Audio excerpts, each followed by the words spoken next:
Algunas personas son importantes, otras solo ocupan espacio. ¿Verdad, mamá? Esas fueron las palabras que pronunció mi hijo. Rafael, mi único hijo. Levantó su copa frente a todos, sonrió, y dejó caer esas palabras como si fueran parte del brindis, como si yo no estuviera allí sentada al final de la mesa viendo a todos reír. Era su cumpleaños 42 años. La casa estaba llena.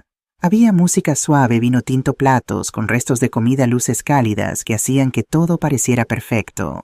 Rafael estaba de pie con aquella inmaculada camisa blanca que probablemente costaba más de 200 euros, su reloj brillando en su muñeca y su esposa Carmela a su lado, con esa sonrisa que nunca realmente me incluyó. Yo estaba sentada al final de la mesa, literalmente al final donde solían poner las bandejas vacías o las servilletas usadas. Nadie me preguntó dónde quería sentarme. Nadie dijo nada cuando me instalé allí porque ya sabía que ese era mi lugar ahora. Mi hijo se aclaró la garganta. Todos guardaron silencio. Levantó su copa más alto y repitió mirándome directamente. Porque seamos honestos, algunas personas son importantes. Otras solo ocupan espacio. Y entonces todos rieron. No fue una risa incómoda. Fue una risa compartida real.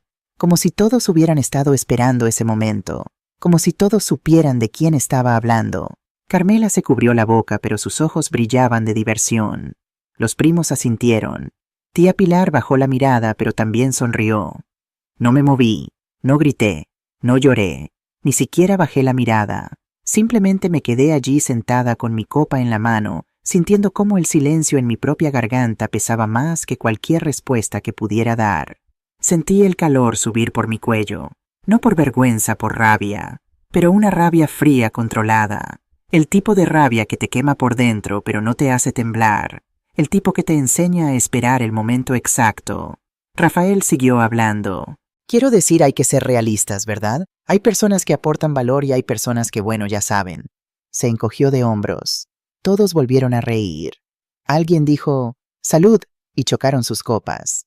Yo seguía inmóvil observándolo, recordando cuando tenía 5 años y lloraba en medio de la noche porque tenía fiebre.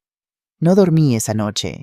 Me quedé despierta poniendo paños fríos en su frente, cantándole suavemente para calmarlo. No teníamos dinero para el médico, apenas teníamos suficiente para comer. Pero yo estaba allí, recordando cuando tenía 12 años y le dieron una paliza en la escuela. Llegó a casa con un ojo morado, la camisa rota, llorando de rabia y humillación. Lo abracé. Le dije que era fuerte, que iba a superarlo, que no importaba lo que dijeran los demás, que yo siempre estaría allí. Recordando cuando tenía 17 años y quería ir a la universidad. No teníamos dinero. Trabajé turnos dobles durante 2 años para pagar sus estudios. Vendí las joyas que mi madre me había dejado. Vendí muebles. Vendí todo lo que poseía que tuviera valor excepto mi dignidad. Me aferré a ella hasta hoy. Y ahí estaba él de pie con su camisa de 200 euros, su reloj, que costaba más que 6 meses de mi alquiler, su enorme casa, que ayudé a pagar con los primeros 50.000 euros que ahorré limpiando casas ajenas, diciéndome delante de todos que yo solo ocupaba espacio. Las risas continuaron. Alguien contó un chiste. Alguien más pidió más vino. La música se hizo un poco más fuerte, y yo seguía allí al final de la mesa, invisible pero presente, silenciosa pero despierta. Entonces tomé aire profundamente. Dejé mi copa sobre la mesa. Me levanté lentamente sin hacer ruido, pero todos lo notaron. Las risas se apagaron. La conversación se detuvo. Rafael me miró todavía con esa sonrisa, pero ahora con un toque de sorpresa, como si no esperara que yo hiciera nada. Y hablé con calma, sin gritar, sin temblar. Qué bueno que mencionaste eso, Rafael, porque tienes razón. Algunas personas son importantes y otras solo ocupan espacio. Me miró confundido. Todos me miraban. Nadie se movía. Continué hablando. Es bueno que acabe de comprar mi propia casa a 500 kilómetros de aquí. Ya he firmado. Ya he pagado. Ya tengo las llaves. El silencio cambió. Ya no era el silencio de la risa compartida. Era el silencio de la sorpresa, de la confusión, del miedo. Rafael abrió la boca, pero no dijo nada. La sonrisa de Carmela desapareció. Los primos se miraron entre sí. Tía Pilar levantó la mirada. No te preocupes, Rafael. Nunca más tendrás que soportar que ocupe espacio en tu vida. Me voy, y esta vez para siempre. Agarré mi bolso, me di la vuelta y caminé hacia la puerta. Nadie me detuvo. Nadie dijo una palabra. Solo escuché el sonido de mis propios pasos en el suelo de madera y luego el sonido de la puerta cerrándose detrás de mí. Hacía frío afuera. Pero no sentí nada, solo alivio, solo claridad, solo la certeza de que acababa de hacer lo que debía hacer hace años. Subí al coche, encendí el motor, y mientras conducía por esas calles que conocía de memoria, las mismas calles donde crié a ese niño que ahora me despreciaba, me di cuenta de algo. No solo ocupaba espacio, construí el espacio donde él ahora vivía, y era hora de construir el mío propio. Conduje durante 20 minutos sin un destino real. Simplemente conduje. Las calles estaban vacías. Era tarde. Las luces de la calle iluminaban el pavimento húmedo por la última lluvia. Mis manos temblaban en el volante, pero no de miedo, sino de liberación. Como cuando sueltas algo que has estado cargando durante tanto tiempo que ni siquiera recuerdas cómo se siente vivir sin ese peso. Me detuve frente a un parque. El mismo parque donde solía llevar a Rafael cuando era pequeño, donde le enseñé a andar en bicicleta, donde se cayó y se raspó las rodillas, y yo le sequé las lágrimas diciéndole que el dolor pasa, pero el coraje para intentarlo de nuevo es lo que importa. Apagué el motor. Me quedé allí en silencio mirando los columpios vacíos moviéndose con el viento.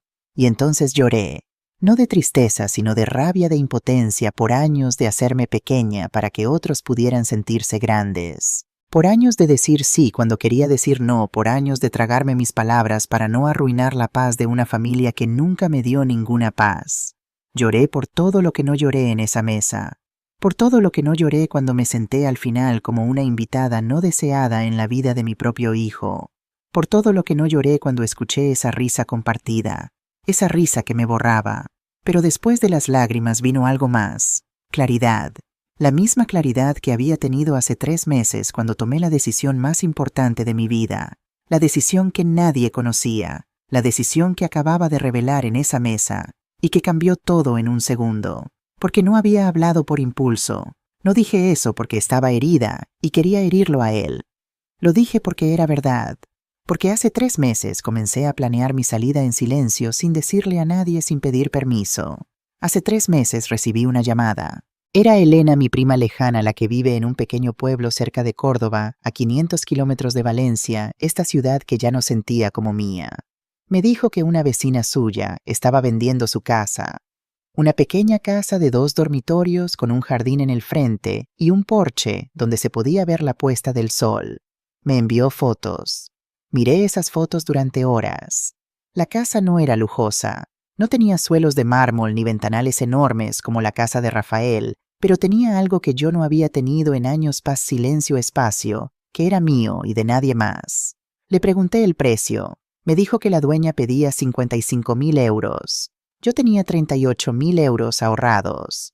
Había estado ahorrando durante años, guardando cada euro que podía, cada propina, cada porción extra de dinero que ganaba vendiendo pasteles los fines de semana, remendando ropa de vecinos, haciendo trabajos que Rafael nunca supo porque nunca preguntó qué hacía yo con mi tiempo. Además, hacía un año mi tía Carmen había fallecido y me había dejado una pequeña herencia de 15.000 euros. Nunca toqué ese dinero. Lo guardé pensando que algún día podría necesitarlo. Le dije a Elena que necesitaba pensar, pero realmente no necesitaba pensar. Ya había decidido. Solo necesitaba reunir el resto del dinero. Vendí el anillo de oro que mi madre me dio antes de morir. Vendí la porcelana antigua que heredé de mi abuela. Vendí muebles viejos que tenía guardados en la habitación trasera de la casa de Rafael. La habitación donde dormía. La habitación que era más un trastero que un dormitorio. Nadie preguntó. Nadie notó nada porque para ellos yo era invisible. Y esa invisibilidad por primera vez en mi vida jugó a mi favor. En 2 meses reuní los 55.000 euros. Llamé a Elena. Le dije que quería la casa. Habló con la dueña. Firmamos papeles. Lo hice todo en línea, en silencio. De noche, cuando todos los demás dormían, sentada en la mesa de la cocina, con la luz apagada para que nadie me preguntara qué estaba haciendo. Hace una semana recibí las llaves por correo. Las escondí en mi bolso. Las tocaba cada día solo para recordarme que eran reales, que no era un sueño, que tenía un lugar a donde ir. Y hoy, cuando Rafael dijo lo que dijo, cuando me humilló frente a todos, cuando confirmó lo que ya sabía, que para él yo no era su madre sino un problema, una carga, algo que ocupa espacio, supe que era momento de hablar. No por venganza, sino por la verdad.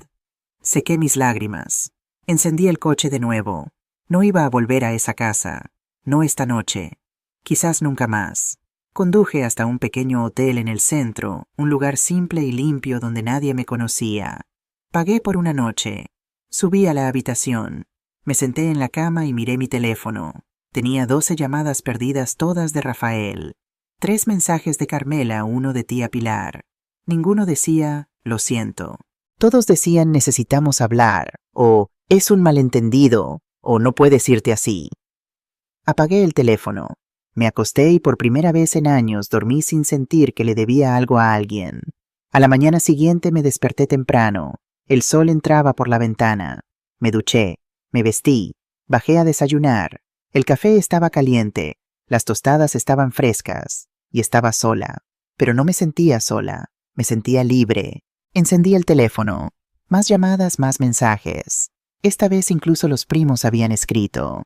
Todos querían saber si era verdad, si realmente me iba, si realmente había comprado una casa, si realmente iba a dejarlos. Solo respondí un mensaje. El de Elena. Le dije, estaré allí en 3 días. Gracias por todo. Luego borré el resto. No bloqueé a nadie. Simplemente no contesté. Porque no les debía una explicación. No les debía mi tiempo. No les debía nada. Pasé ese día organizando mis cosas. No tenía mucho. Toda mi vida cabía en 4 cajas ropa, algunos libros, fotos viejas que ya no miraba, pero no podía tirar una manta tejida que había hecho hace años, un rosario que perteneció a mi abuela. Eso era todo. No tenía muebles porque los muebles pertenecían a Rafael. No tenía platos porque los platos eran de su casa. No tenía nada que fuera realmente mío, excepto esas 4 cajas y los 55.000 euros que había usado para comprar mi libertad. Contraté una pequeña empresa de mudanzas. Les dije que vinieran al día siguiente. Les di la dirección del hotel. Les expliqué que solo eran 4 cajas. El hombre me miró extrañado, pero no hizo preguntas. Solo dijo, entendido, señora. A las 8:00 mañana. Esa noche dormí en el hotel de nuevo. Apagué el teléfono de nuevo. Sentí esa extraña paz de nuevo. Esa paz que duele un poco porque estás dejando toda una vida atrás, pero que también trae alivio porque sabes que esa vida ya no era tuya. Pensé en Rafael, en el niño que fue, en el hombre en que se había convertido, y me pregunté en qué momento perdí a uno y gané al otro, en qué momento el amor se convirtió en dependencia, en qué momento mi sacrificio se convirtió en mi prisión. No encontré ninguna respuesta, solo encontré más preguntas. Pero ya no importaba porque ya había tomado la decisión. Y esta vez nadie iba a detenerme. A la mañana siguiente, cuando apenas empezaba a amanecer, me desperté con un nudo en el estómago. No era miedo, era algo más profundo. Era la sensación de cerrar una puerta que había estado abierta durante 67 años. La puerta a una vida que había construido con mis manos, con mi espalda, con mi silencio. Me senté en el borde de la cama del hotel y miré por la ventana. La ciudad estaba despertando, gente caminando hacia sus trabajos, coches pasando, vida normal, una vida que continuaba independientemente de lo que estuviera pasando dentro de mí. Pensé en esa mesa, esa maldita mesa donde me sentaron al final. Pensé en las risas en los ojos de Rafael cuando dijo esas palabras. No había duda en su mirada, no había culpa, solo certeza. La certeza de alguien que sabe que puede decir lo que quiera porque la otra persona no hará nada. Pero estaba equivocado. Me levanté, me vestí lentamente. Cada movimiento era consciente. Cada prenda de ropa que me ponía era una decisión. No era solo ropa, era armadura, era preparación para lo que venía. Bajé al restaurante del hotel, pedí un café negro y 2 rebanadas de pan tostado. La camarera era joven. Debía tener unos 20 años. Con el pelo recogido en una coleta y una sonrisa cansada, me preguntó si estaba visitando la ciudad. Le dije que no, que me iba para siempre. Sonrió más ampliamente y dijo, «Qué valiente». No sé si lo decía en serio o solo estaba siendo amable, pero esas palabras se quedaron conmigo. ¿Valiente? ¿Era valiente o era una cobarde? ¿Era valiente irme o habría sido más valiente quedarme y luchar? No lo sabía. Solo sabía que ya no podía respirar en esa casa, que cada día que pasaba allí me hacía más pequeña, que si me quedaba un año más desaparecería por completo. Terminé mi desayuno. Subí a la habitación. A las 8:00 en punto llegó el camión de mudanzas. 2 jóvenes educados. Cargaron mis 4 cajas como si estuvieran hechas de cristal, aunque solo eran cartón viejo y cosas sin valor para nadie más que para mí. Les di la dirección de mi nueva casa a 500 kilómetros. Me dijeron que tardarían 2 días en llegar allí. Les pagué la mitad por adelantado 600 euros. Me dolió gastar ese dinero, pero era necesario. No podía llevar las cajas conmigo en el autobús. Sí, el autobús. Porque no tenía coche. El coche que conduje esa noche pertenecía a Rafael. Todo pertenecía a Rafael, la casa, los muebles, el coche, incluso el plato del que comía era suyo. No tenía nada. Y al mismo tiempo ahora lo tenía todo. Tenía una casa que era mía. Tenía llaves que solo yo podía usar. Tenía un futuro que nadie más iba a controlar. Fui a la estación de autobuses. Compré un billete para el día siguiente. 45 euros. Un viaje de 7 horas con una parada en medio.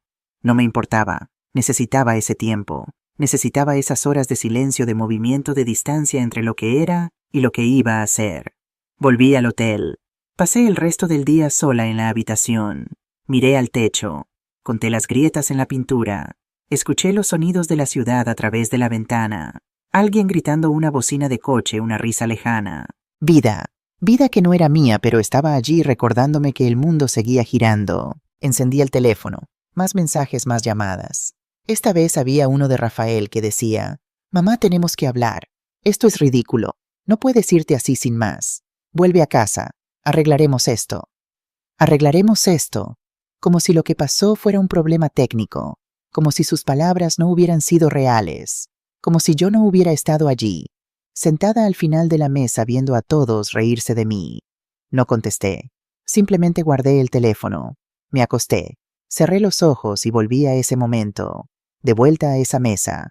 De vuelta a escuchar su voz. Algunas personas son importantes. Otras solo ocupan espacio. Vi todos sus rostros de nuevo. Carmela con esa sonrisa escondida. Los primos asintiendo. Tía Pilar que no tuvo el coraje de defenderme. Y me pregunté cuántas veces había sucedido antes. Cuántas veces habían hablado de mí cuando yo no estaba. Cuántas veces habían dicho que era una carga, que era el problema, que sería mejor si yo no estuviera. Probablemente muchas veces, probablemente durante años. Pero esa noche fue diferente. Esa noche lo dijeron frente a mí. Y esa noche yo respondí. Me levanté de la cama, fui al baño, me eché agua fría en la cara, me miré en el espejo. Vi a una mujer de 67 años. Arrugas alrededor de los ojos, canas en el pelo, manos ásperas de tanto trabajo, hombros encorvados de cargar tanto. Pero también vi algo más. Vi fuerza. Vi determinación. Vi a alguien que todavía estaba viva, que todavía podía elegir, que todavía tenía voz, aunque nadie la hubiera escuchado en años. Volví a la cama. Tomé mi teléfono. Escribí un solo mensaje, no para Rafael, para mí misma. Solo 3 palabras. Ya casi estoy. Lo guardé en mis notas. No se lo envié a nadie. Era solo un recordatorio, un ancla, una promesa. No pude dormir bien esa noche. Me desperté varias veces. Cada vez que cerraba los ojos veía esa mesa. Veía esa copa levantada. Veía esa sonrisa. Escuchaba esa risa. Pero también veía algo más. Veía mi nueva casa. Veía el porche que Elena me había mostrado en las fotos. Veía el pequeño jardín. Veía un lugar donde nadie me iba a decir que estaba ocupando espacio, porque ese espacio iba a ser mío. A las 5 de la mañana ya estaba despierta. Me duché. Me vestí. Bajé a la recepción. Pagué la cuenta. 3 noches, 240 euros. Salí del hotel con mi bolso en el hombro y una extraña sensación en el pecho. No era tristeza. No era alegría. Era algo intermedio. Era el peso de soltar. Caminé hacia la estación de autobuses. Las calles aún estaban oscuras. Había algunos vendedores abriendo sus puestos, una mujer vendiendo churros, un hombre ordenando fruta.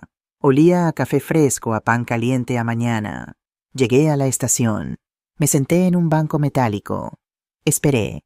Vi pasar a la gente, familias viajando juntas, parejas abrazándose, niños corriendo, y yo sola.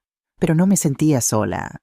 Me sentía en transición, como cuando estás entre dos lugares y no perteneces a ninguno todavía, pero sabes que pronto llegarás. El autobús llegó a las 7. Subí. Encontré mi asiento. Ventana fila 12. Puse mi bolso en mi regazo. Me acomodé. Miré por la ventana. El autobús comenzó a moverse. Y mientras dejábamos la ciudad, mientras las calles que conocía se hacían más pequeñas, más distantes, más borrosas, sentí algo que no había sentido en años. Sentí esperanza, pequeña, frágil, pero real. Cerré los ojos. Respiré profundo. Y por primera vez en mucho tiempo sonreí. No porque fuera feliz, sino porque sabía que iba a hacerlo pronto. Muy pronto. El autobús avanzaba por la autopista y yo miraba por la ventana sin ver realmente nada. Solo pensaba. Pensaba en cómo había llegado aquí. Cómo una mujer que una vez tuvo sus propios sueños terminó sentada al final de una mesa siendo el blanco de la broma de su propio hijo. Cerré los ojos y retrocedí mucho más atrás. Rafael nació cuando yo tenía 25 años. Su padre se fue cuando él tenía 6 meses. No hubo despedida, no hubo explicación. Solo una mañana me desperté y él no estaba. Dejó una nota en la mesa de la cocina que decía: «No puedo con esto. Lo siento». Eso fue todo. 27 palabras para terminar una vida que apenas comenzaba. Me quedé sola con un bebé que lloraba cada noche sin dinero, sin familia cerca, nada más que mis manos y la necesidad de sobrevivir. Trabajé en todos los trabajos que pude. Limpié casas. Lavé ropa de otras personas. Cuidé hijos de otras mujeres mientras el mío dormía en una caja de cartón que había convertido en cuna porque no tenía dinero para comprar una de verdad. Rafael creció viendo eso. Creció viendo a su madre salir antes del amanecer y volver después del anochecer. Creció comiendo lo que yo podía comprar con las monedas que juntaba al final de la semana. Creció usando ropa que otras madres tiraban. Ropa que yo remendaba con mis propias manos para hacerla parecer nueva. Pero nunca le faltó amor. Nunca le faltó atención. Cada noche, no importaba lo cansada que estuviera, me sentaba con él. Le leía cuentos. Le cantaba canciones. Le decía que era inteligente, que era fuerte, que iba a ser alguien importante en la vida. Y lo fue. Se graduó de la escuela con buenas notas. Entró en la universidad gracias a los ahorros que yo había juntado durante años. Estudió administración de empresas. Consiguió un trabajo en una gran empresa. Comenzó a ganar dinero, buen dinero, más dinero del que yo había visto en toda mi vida. Al principio todo estaba bien. Me invitaba a comer. Me preguntaba cómo estaba. Me compraba pequeñas cosas, nada lujoso, pero cosas que significaban que estaba pensando en mí. Yo estaba orgullosa. Pensé que todo el sacrificio había valido la pena, que mi hijo se había convertido en un buen hombre. Pero entonces conoció a Carmela, una mujer de una familia adinerada de Madrid, con educación, con ese aire de superioridad que notas desde el primer momento. La primera vez que la conocí, extendió su mano para saludarme, pero no me miró a los ojos. Miró el viejo vestido que llevaba puesto. Miró mis manos ásperas.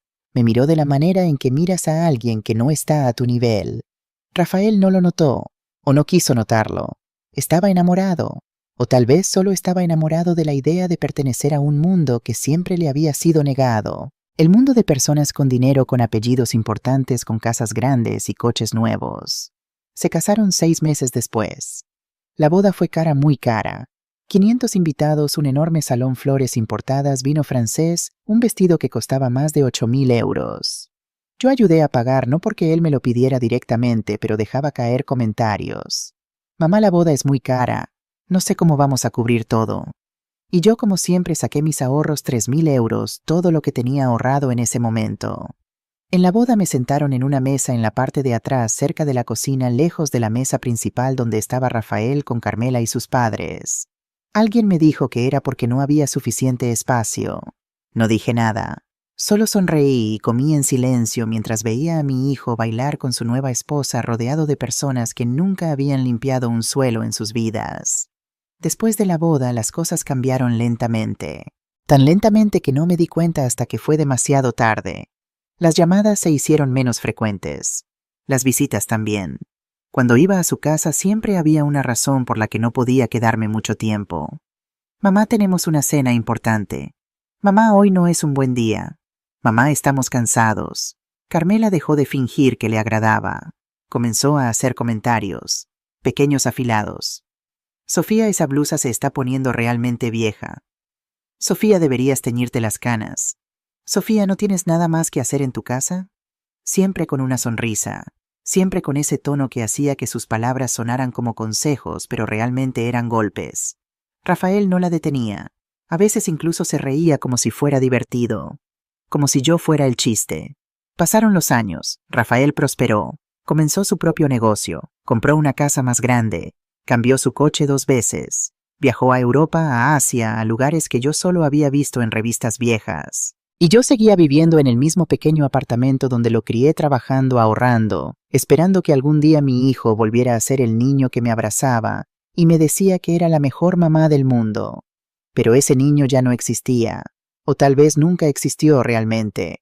Tal vez solo fue una ilusión, una proyección de lo que yo quería que fuera. Hace 2 años el dueño del apartamento donde vivía me dijo que iba a vender el edificio, que tenía que irme. Entré en pánico. No tenía a dónde ir. No tenía suficiente dinero para alquilar otro lugar. Los precios habían subido demasiado. Llamé a Rafael. Le expliqué la situación. Hubo silencio al otro lado. Luego dijo: «Está bien, mamá. Puedes venir a vivir con nosotros, pero solo por un tiempo hasta que encuentres algo». Me mudé a su casa, a la habitación trasera, la que usaban para almacenamiento. Carmela no dijo nada, pero su rostro lo decía todo. Cada vez que me veía fruncía el ceño, como si mi presencia estuviera ensuciando su casa perfecta. Rafael me dijo que no me preocupara, que era temporal, que encontraría algo pronto. Pero pasaron meses y nunca hubo conversaciones sobre buscarme un lugar. Solo hubo silencio y miradas, y ese constante sentimiento de estar donde no debía estar. Comencé a hacerme invisible. Me levantaba temprano para no estar en el camino en la cocina. Comía rápidamente. Me encerraba en mi habitación. Salía muy poco. Hablaba aún menos. Me convertí en un fantasma en la casa de mi propio hijo. Y luego llegó esa noche, esa maldita noche de cumpleaños, cuando todo explotó. Cuando Rafael dijo en voz alta lo que todos los demás pensaban en silencio, que yo solo ocupaba espacio. Pero lo que él no sabía, lo que ninguno de ellos sabía, era que yo había estado planeando mi salida durante meses. Que cada euro que ahorraba, cada objeto que vendía, cada sacrificio que hacía, era para esto. Para el momento en que pudiera irme, para el momento en que pudiera decir basta. Y ese momento llegó y lo aproveché. Abrí los ojos. El autobús seguía en movimiento. Fuera el paisaje había cambiado. Ya no había más ciudad, solo campo. Árboles, montañas, en la distancia cielo abierto. Respiré profundo. Saqué las llaves de mi bolso. Las toqué. Frías, reales, mías. Sonreí porque esta vez el espacio que iba a ocupar iba a ser mío. Y nadie, absolutamente nadie, iba a decirme que no merecía estar allí. El autobús se detuvo en un área de descanso.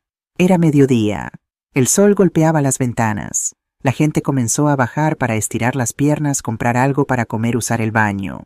Me quedé sentada un momento más, mirando por la ventana pensando. Pensé en el momento exacto en que decidí irme. No fue esa noche en la fiesta de cumpleaños. Fue meses antes. Fue una tarde cualquiera. Nada especial.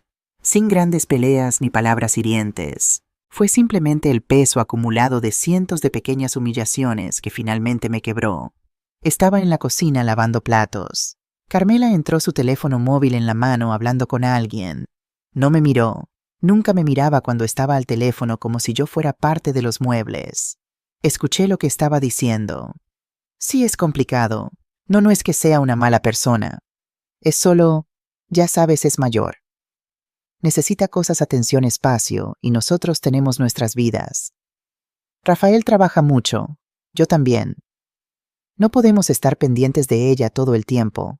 A veces siento que, en fin, es lo que hay.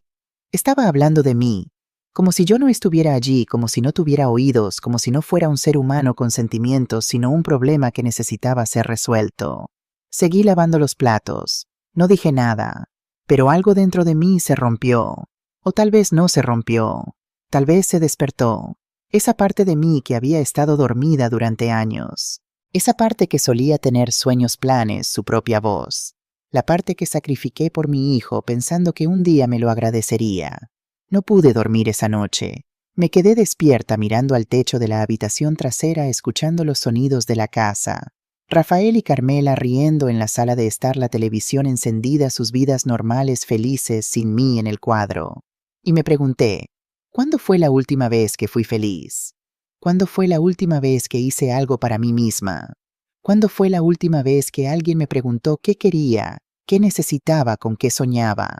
No pude encontrar una respuesta porque había pasado tanto tiempo que ni siquiera recordaba cómo se sentía ser la dueña de mi propia vida. A la mañana siguiente comencé lentamente sin decirle a nadie. Abrí una nueva cuenta bancaria, una que solo yo conocía. Comencé a depositar cada céntimo que podía ahorrar. Dejé de comprar cosas innecesarias para mí. Dejé de gastar dinero en regalos para Rafael y Carmela que de todos modos nunca apreciaban. Ahorré todo. Cada billete contaba. Cada moneda era un paso más cerca de mi libertad. Comencé a vender cosas. Primero lo fácil. Ropa vieja que ya no usaba. Libros que había leído 1000 veces. Pequeños adornos que guardaba por nostalgia, pero que ya no significaban nada. Los vendí en línea en tiendas de segunda mano en grupos de Facebook. Nadie preguntó. Nadie notó nada. Luego vendí cosas más importantes. El anillo de mi madre, la porcelana de mi abuela, muebles viejos que tenía en almacenamiento. Cada venta dolía porque eran recuerdos. Eran piezas de mi historia. Pero al mismo tiempo cada venta me acercaba más a mi nueva vida. Y eso dolía menos que quedarse. Pasaron las semanas. El dinero creció. 38.000 euros. Era más de lo que había tenido a la vez en toda mi vida. Me sentía poderosa en secreto, en silencio, pero poderosa. Y entonces llegó la llamada de Elena, mi prima, a la que no había visto en años. Llamó porque había estado pensando en mí, porque sabía que no era feliz donde estaba, porque las madres hablan. Y aunque nunca le había dicho nada directamente, ella lo sabía. Las mujeres siempre saben. Me habló de la casa, me envió fotos, y cuando vi esas imágenes algo dentro de mí dijo, esa es tu casa, ese es tu lugar, ahí es donde renacerás. No lo pensé 2 veces. Bueno, sí lo pensé 1000 veces, pero cada vez que lo pensaba la respuesta era la misma. Sí quiero esa casa, quiero esa vida, quiero ese espacio que es mío. Hablé con Elena, negociamos. La dueña quería 55.000. Yo tenía 38.000 de mis ahorros más los 15.000 de la herencia de tía Carmen. Solo me faltaban 2.000 euros. Parecía imposible, pero ya había hecho lo imposible tantas veces en mi vida que sabía que podía hacerlo de nuevo. Vendí más cosas, todo lo que tenía valor. Un reloj antiguo que una mujer para la que trabajé hace años me había regalado. Una pulsera de plata. Un tocador de madera que heredé de mi tía. Todo. Lo vendí todo sin mirar atrás, sin arrepentimiento. En 2 meses alcancé los 55.000 euros. Llamé a Elena, le dije que estaba lista. Habló con la dueña, firmamos papeles. Todo en línea, todo en secreto, todo mientras seguía viviendo en esa casa donde nadie me veía realmente. Rafael nunca preguntó qué estaba haciendo por la noche.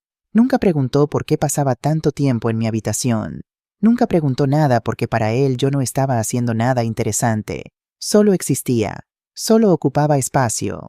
Y mientras él pensaba eso, yo estaba comprando mi libertad, firmando documentos, transfiriendo dinero, planeando mi escape. Las llaves llegaron por correo hace una semana. Las recogí de la oficina de correos personalmente. Las escondí en mi bolso. Las tocaba cada noche antes de irme a dormir solo para recordarme que eran reales, que no era un sueño, que pronto estaría lejos de allí. Voy a continuar con la parte 2 de la historia en español, siguiendo el outline y aplicando la estructura narrativa exitosa del documento. El autobús llegó a una segunda parada cuando estaba oscureciendo. Habíamos estado viajando la mayor parte del día. Mi cuerpo estaba cansado, pero mi mente estaba más despierta que nunca. Me bajé para estirar las piernas. Compré una botella de agua y volví a sentarme. Todavía quedaban varias horas antes de llegar a mi destino final. Encendí el teléfono. Sabía que no debía hacerlo, pero algo dentro de mí necesitaba ver. Necesitaba saber qué estaba pasando al otro lado. ¿Qué estaban diciendo? ¿Qué estaban pensando? ¿Cómo estaban reaccionando a mi ausencia? Tenía 27 llamadas perdidas, 18 mensajes todos de Rafael, Carmela, tía Pilar, los primos. Incluso había uno de un número que no reconocía. Lo abrí. Era de Miguel, el primo de Rafael, que apenas me hablaba en las reuniones familiares. Tía Sofía, es verdad que te fuiste. Es verdad lo de la casa. Rafael está enloquecido. Dice que es un malentendido, que no quisiste entender el brindis. Que estás exagerando, pero yo estaba allí. Escuché lo que dijo. Y sé que no estás exagerando. Solo quería decirte eso. Leí el mensaje varias veces. Era el primero que no me pedía que volviera. El primero que no me hacía sentir culpable. El primero que simplemente reconocía que lo que sucedió, sucedió. No contesté, pero guardé el mensaje. Tal vez algún día le agradecería. Tal vez no, pero en ese momento solo necesitaba saber que alguien más había visto la verdad. Luego abrí el mensaje de Rafael. Era largo, demasiado largo. Decía cosas como: «Mamá, por favor, necesitamos hablar. Esto es ridículo. No puedes tomar decisiones así sin consultarme. Eres mi madre. Tienes responsabilidades. Las familias resuelven las cosas hablando, no huyendo». Cada palabra me golpeaba, pero no como antes. Antes me habría sentido culpable. Me habría cuestionado a mí misma. Me habría convencido de que tal vez estaba exagerando. Tal vez era mi culpa. Tal vez debería volver y disculparme. Pero no ahora. Ahora veía las palabras por lo que eran: manipulación, control, el intento desesperado de alguien que perdió poder y lo quiere de vuelta. Porque eso era lo que yo representaba para Rafael. Poder, control, alguien que siempre estaba allí, alguien que siempre decía sí, alguien que nunca se iba. Y ahora que me había ido, no sabía cómo manejarlo. Había otro mensaje. Este era más reciente. Decía: «Mamá, si no contestas en las próximas horas, voy a ir a buscarte. No sé dónde estás, pero te encontraré. No puedes hacer esto. No a mí. No después de todo lo que he hecho por ti». Leí esa última línea 3 veces. Todo lo que he hecho por ti.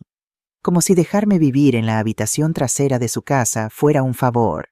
Como si tolerarme fuera un acto de caridad. Como si yo le debiera algo. Y me di cuenta de algo. Rafael realmente lo creía. Realmente pensaba que me había hecho un favor, que me había salvado, que yo estaba en deuda con él. Nunca se detuvo a pensar en todo lo que yo hice por él.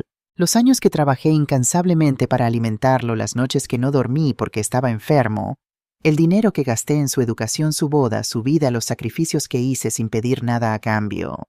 Para él nada de eso contaba, porque eso era lo que hacían las madres.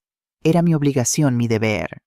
No era amor, no era sacrificio, era simplemente lo que se esperaba de mí.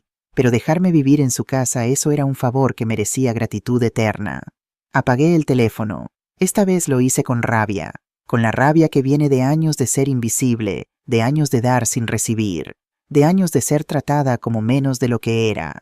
El autobús comenzó a moverse de nuevo. La noche había caído por completo. Fuera todo estaba oscuro. Solo se veían las luces de algunos pueblos a lo lejos. Dentro del autobús la mayoría de la gente dormía. Yo no podía dormir. Seguía pensando, seguía recordando. Recordé la primera vez que Rafael me dijo que era una carga. No con esas palabras exactas, pero casi. Fue hace un año. Estábamos en la cocina. Yo estaba preparando la cena. Él llegó a casa del trabajo estresado, cansado. Carmela no estaba. Se sentó a la mesa y dijo: «Mamá, necesito hablar contigo». Mi corazón se detuvo. Sabía que no iba a ser bueno. Me senté frente a él. «Mira», dijo sin mirarme a los ojos. «Sé que ha sido difícil para ti estar aquí. Y créeme, ha sido difícil para nosotros también. No es que no te queramos. Es solo que Carmela y yo necesitamos nuestro espacio. Y últimamente siento que... no sé cómo decir esto sin que suene mal». «Solo dilo», le dije, porque ya sabía lo que venía. «Siento que tu presencia aquí está afectando nuestra relación. Carmela se queja. Dice que no tiene privacidad, que no puede hacer las cosas a su manera en su propia casa. Y yo... no sé qué hacer. Eres mi madre. No voy a echarte a la calle, pero no puedo sacrificar mi matrimonio por ti tampoco. Sacrificar su matrimonio por mí, como si yo fuera el problema. Como si estuviera allí por elección. Como si él no hubiera sido quien me ofreció un lugar para quedarme cuando no tenía a dónde ir. No dije nada. Solo asentí. Me levanté. Volví a la estufa. Terminé de cocinar. Serví la cena.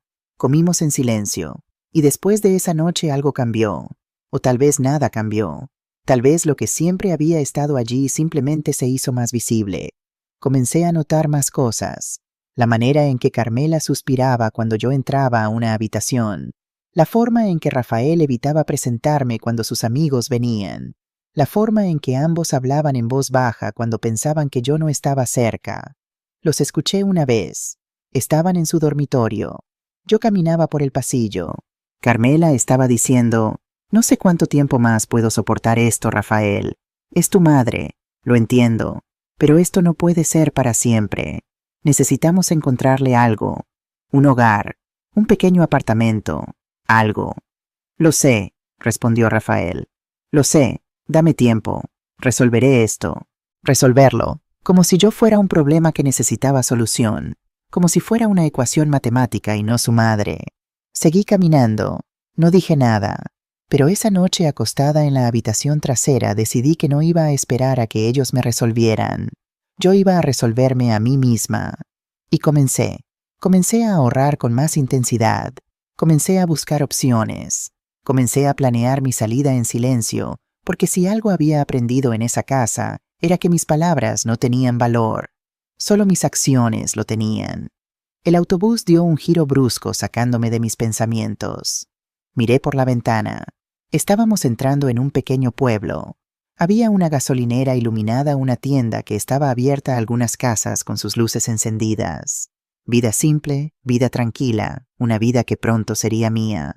Cerré los ojos, respiré profundo, y por primera vez en mucho tiempo me permití sentir algo que no había sentido en años. Me permití sentir orgullo. Orgullo de mí misma, de mi fuerza, de mi decisión, de mi coraje. Porque irme no era cobardía.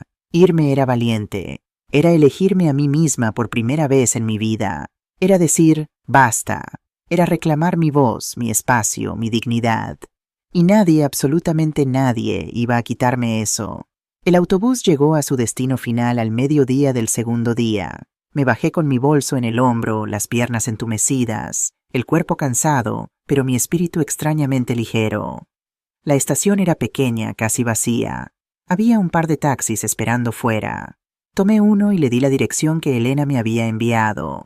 El conductor era un hombre mayor, quizás en sus 70 años, con el pelo completamente blanco y una sonrisa amable. Me preguntó si era nueva en el pueblo. Le dije que sí, que acababa de comprar una casa. Me felicitó. Me dijo que era un buen lugar para vivir tranquilo, seguro, donde la gente aún se saludaba en las calles. Mientras conducíamos por las calles del pueblo, miré por la ventana. Todo era diferente.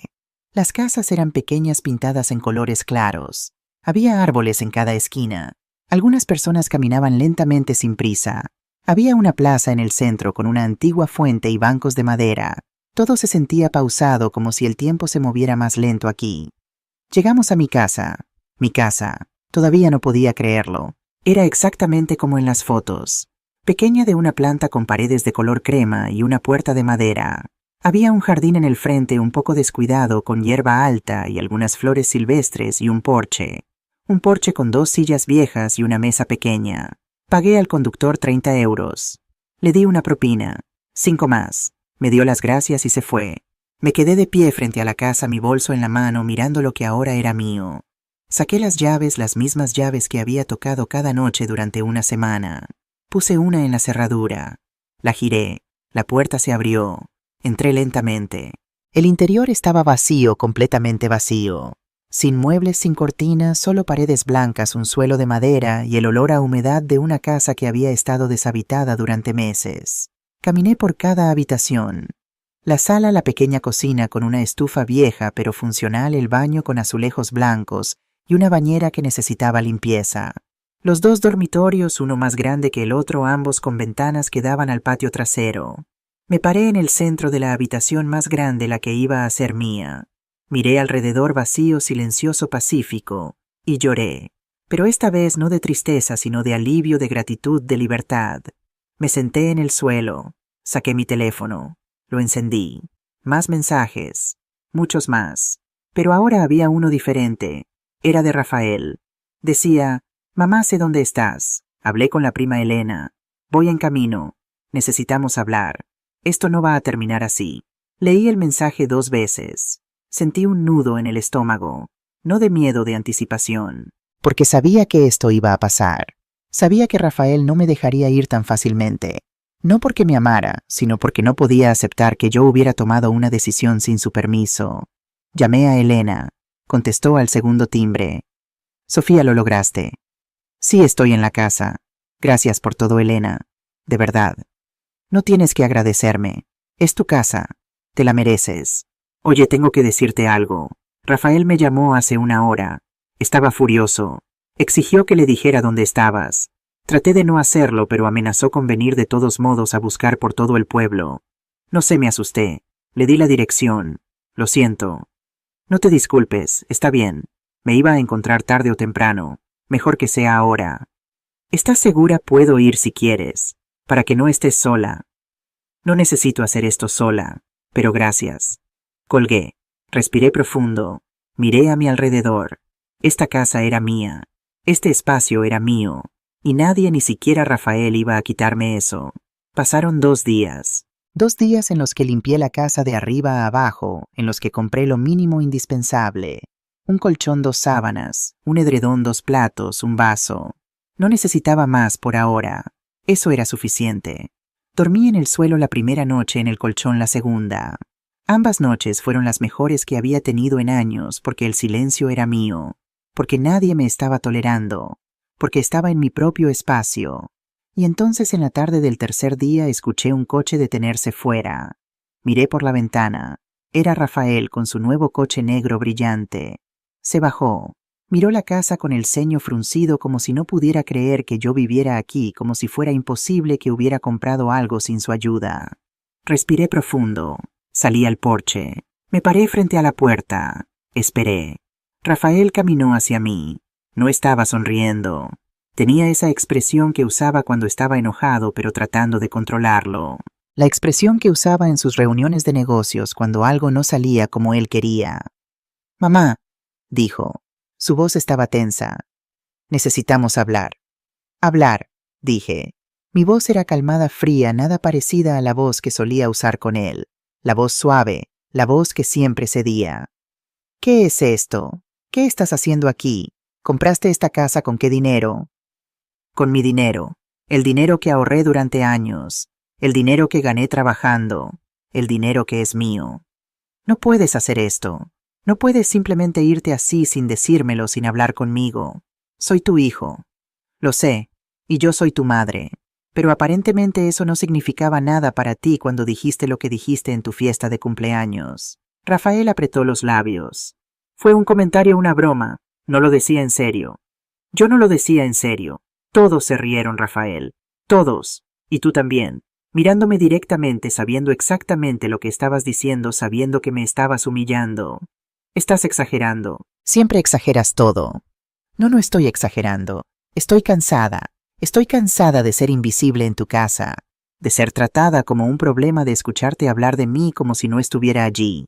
Rafael dio un paso atrás. Por primera vez lo vi parecer incómodo, como si no esperara que yo dijera eso, como si pensara que yo no sabía. «No sé de qué estás hablando», dijo. «Sí lo sabes. Sé que hablaste con Carmela sobre ponerme en un asilo. Sé que te quejaste de que estaba ocupando espacio.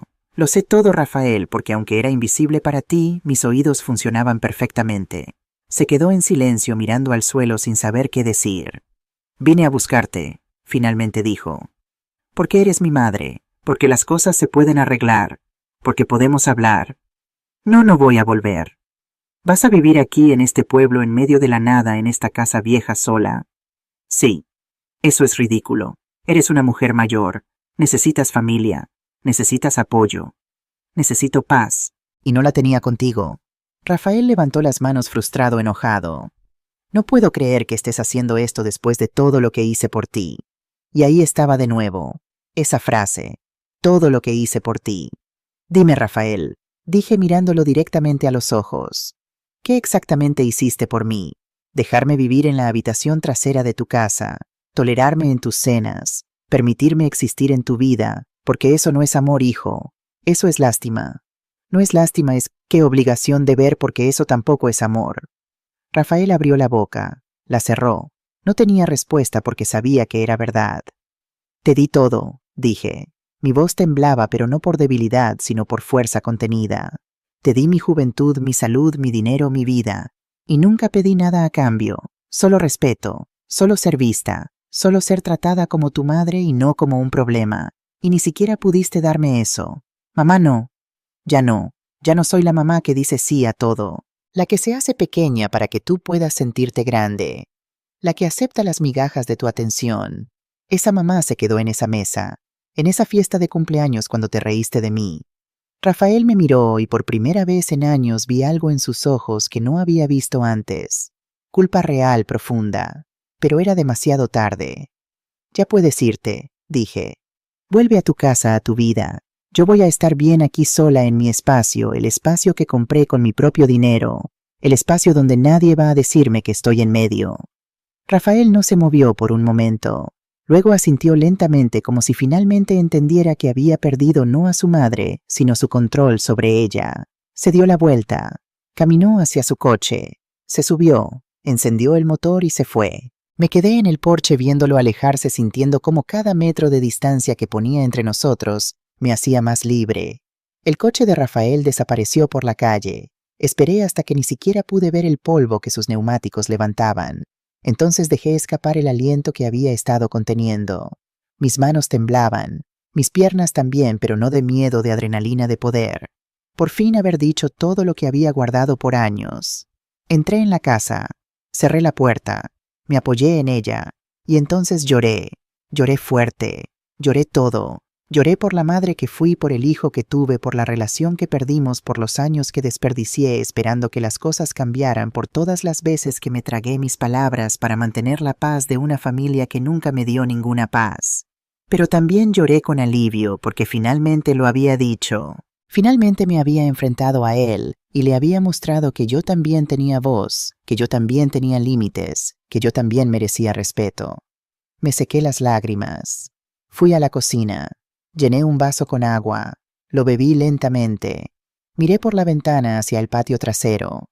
Estaba descuidado, lleno de maleza, pero tenía potencial. Podía ver flores allí. Podía ver un pequeño huerto. Podía verme sentada en una silla leyendo un libro tomando café en paz. Los siguientes días fueron extraños, silenciosos. Pasé mi tiempo limpiando, organizando, comprando lo esencial. Una mesa pequeña, 2 sillas, algunas ollas más, toallas, sábanas, cortinas simples para las ventanas. Nada lujoso, nada caro, solo lo que necesitaba para vivir. Elena vino a visitarme el 4.º día. Trajo comida casera, pan fresco, café. Nos sentamos en el porche y hablamos.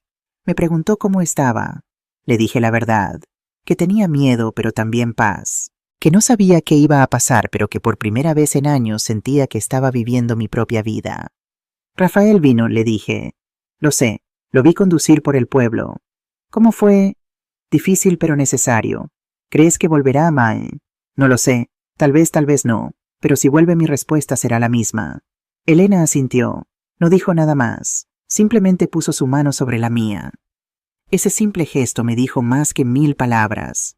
Me dijo que no estaba sola, que tenía a alguien de mi lado, que había tomado la decisión correcta. Pasó una semana. Luego 2. La vida empezó a tomar forma. Me levantaba temprano. Tomaba café en el porche viendo amanecer. Limpiaba el jardín. Poco a poco. Arrancaba malezas. Plantaba algunas flores. Compraba en el mercado del pueblo. No tenía prisa. Tenía todo el tiempo del mundo. Conocí a mis vecinos. La señora Isabel, una mujer de 75 años que vivía sola y hacía las mejores torrijas que jamás había probado. El señor Javier, un viudo que cuidaba su jardín con devoción y siempre me saludaba con una sonrisa. Lucía, una joven madre soltera con 2 niños pequeños que trabajaba en la panadería del pueblo. Todos eran amables. Nadie hacía demasiadas preguntas. Nadie juzgaba. Simplemente me aceptaban como si siempre hubiera estado allí.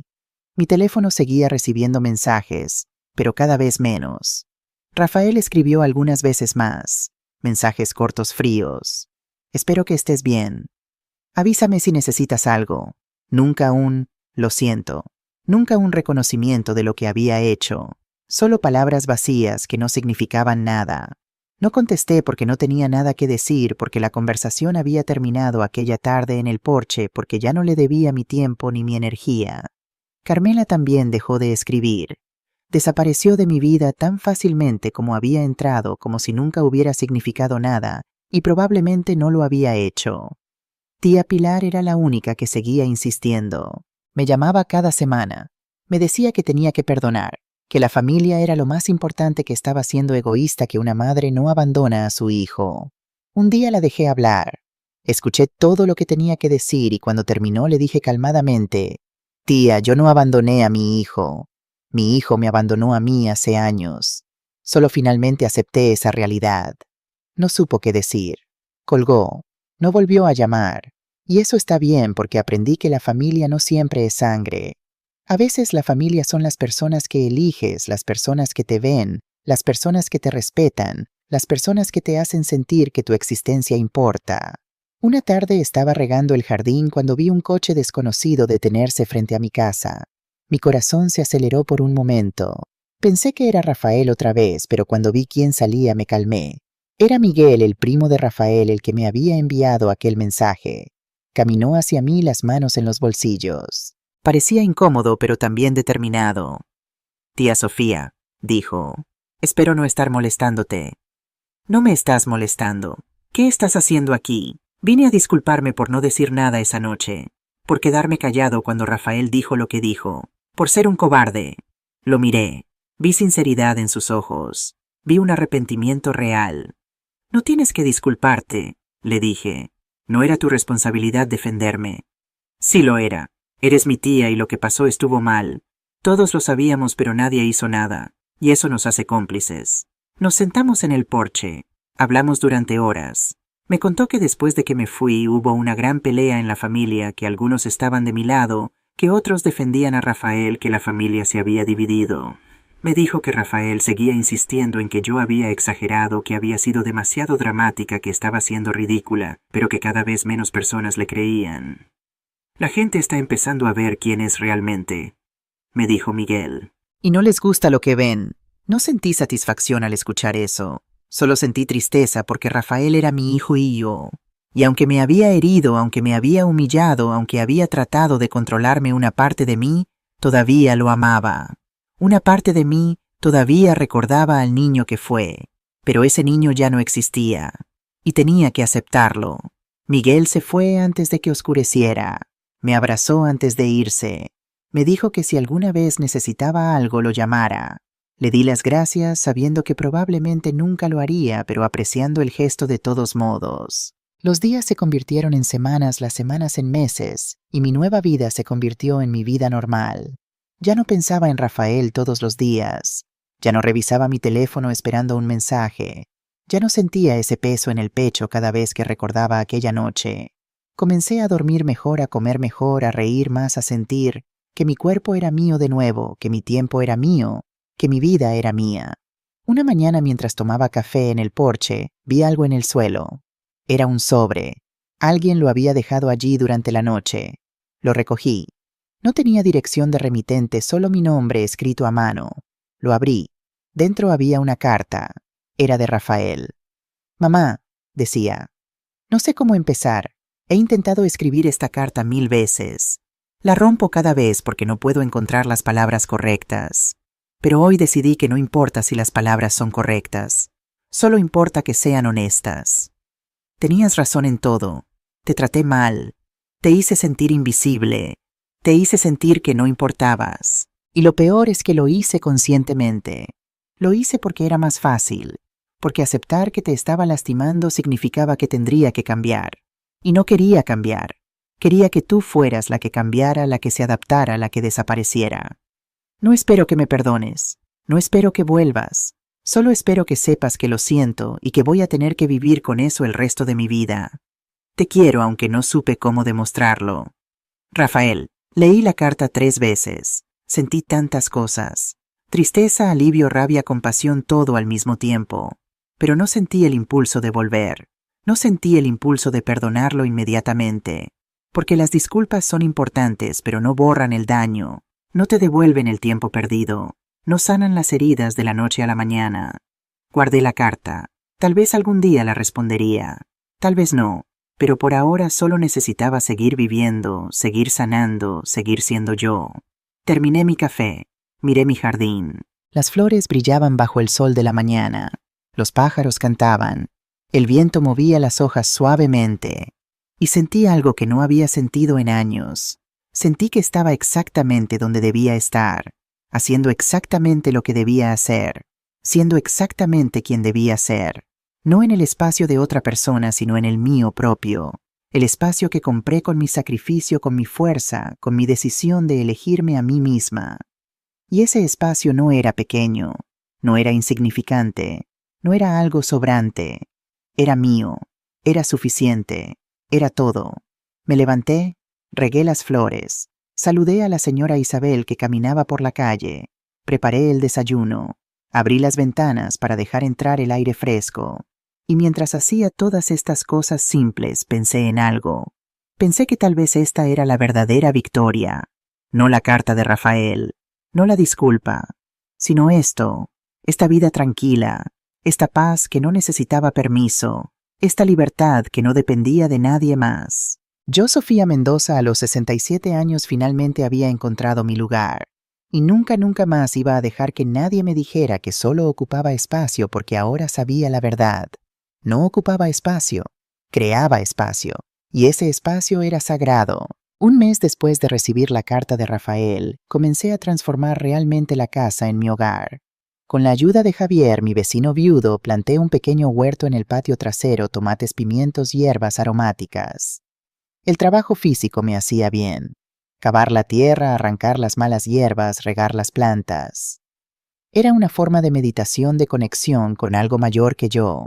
A veces mientras trabajaba en el jardín, Isabel se sentaba en una silla cercana y me contaba historias. Historias de su propia vida, de su matrimonio, de cómo ella también tuvo que alejarse de familiares tóxicos.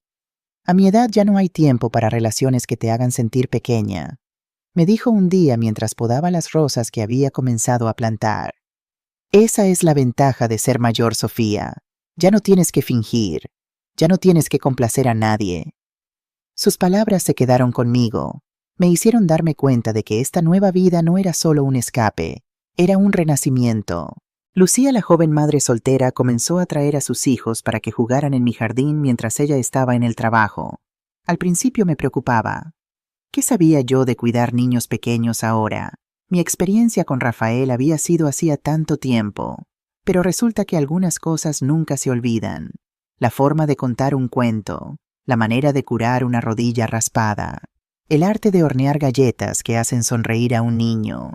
Los niños no me veían como una carga. Para ellos yo era la señora que les contaba historias y les daba galletas. La mujer que tenía un jardín donde podían jugar, un lugar donde eran bienvenidos. Un día, mientras los niños jugaban y yo cosía un botón en la camisa del pequeño Diego, Lucía llegó temprano del trabajo. Se quedó en la puerta observándonos. Nunca les había visto tan felices con una persona que apenas conocen, dijo. Los niños saben quién les quiere de verdad, respondí. Como los perros, dijo ella riendo. Luego se puso seria. Elena me contó un poco de tu historia. No todo solo lo suficiente. Quiero que sepas que te admiro mucho, Sofía. Se necesita valor para hacer lo que hiciste. No fue valor, dije. Fue supervivencia. A veces son lo mismo. En junio, 3 meses después de mi llegada a Córdoba, recibí una llamada inesperada. Era Pilar, la hija de Rafael, mi nieta. Tenía 22 años y hacía más de un año que no la veía. Rafael y Carmela siempre encontraban excusas para que no viniera a visitarme. Abuela, dijo cuando contesté. Su voz sonaba diferente, más madura, más decidida. No sé si te acuerdas de mí. Claro que me acuerdo de ti, cariño. ¿Cómo podría olvidarte? Papá y mamá me dijeron que te fuiste, que compraste una casa lejos. Sí, es cierto. Hubo un silencio al otro lado de la línea. Podía sentir que estaba reuniendo coraje para decir algo. Estoy peleada con papá, dijo finalmente. Me fui de casa hace un mes. Me enteré de cómo te trataron, de lo que dijo en su cumpleaños. Miguel me lo contó todo. Sentí una punzada de dolor.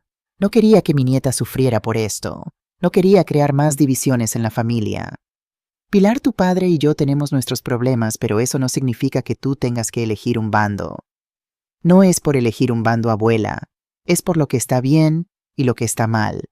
Y lo que te hicieron estuvo mal. Muy mal. Otro silencio. ¿Puedo ir a verte? Necesito salir de Valencia por un tiempo. Necesito espacio para pensar. Espacio, repetí saboreando la ironía. Por supuesto que puedes venir, mi niña. Mi casa es pequeña, pero siempre hay espacio para ti. 2 semanas después, Pilar llegó a Córdoba. Había alquilado un pequeño coche y tenía solo una maleta. Cuando la vi me sorprendió lo mucho que se parecía a mí cuando era joven. Los mismos ojos oscuros, el mismo pelo negro, la misma determinación en la mirada. Me abrazó fuertemente como si temiera que yo fuera a desaparecer. Abuela, lo siento tanto. Siento no haber estado allí. Siento no haber dicho nada. No tenías forma de saber, le dije acariciando su pelo. No estabas allí esa noche, pero sabía cómo te trataban. Lo sabía y no dije nada. Me comporté como ellos. La llevé dentro de la casa. Le mostré su habitación, la que había estado preparando desde que llamó. Puse sábanas limpias, flores frescas en un jarrón, una pequeña lámpara en la mesita de noche. Es pequeña, dije de repente, consciente de lo modesta que era mi casa comparada con la mansión de Rafael. Es perfecta, respondió ella. Se siente como un hogar. Esa noche, sentadas en el porche bajo las estrellas, Pilar me contó todo. Cómo había sido vivir con Rafael y Carmela después de que me fui. Cómo la casa se había vuelto un lugar frío, silencioso. Cómo Rafael se había vuelto más irritable, más controlador. Cómo Carmela fingía que yo nunca había existido. Fue como si hubieran borrado tu presencia, pero tu ausencia lo llenaba todo, dijo Pilar. Papá nunca mencionaba tu nombre, pero podía verlo mirando la habitación trasera a veces. Y cuando le pregunté por ti se enfadaba. Me decía que eras egoísta, que habías abandonado a la familia. ¿Y tú qué pensabas? Al principio no sabía qué pensar. Solo tenía su versión.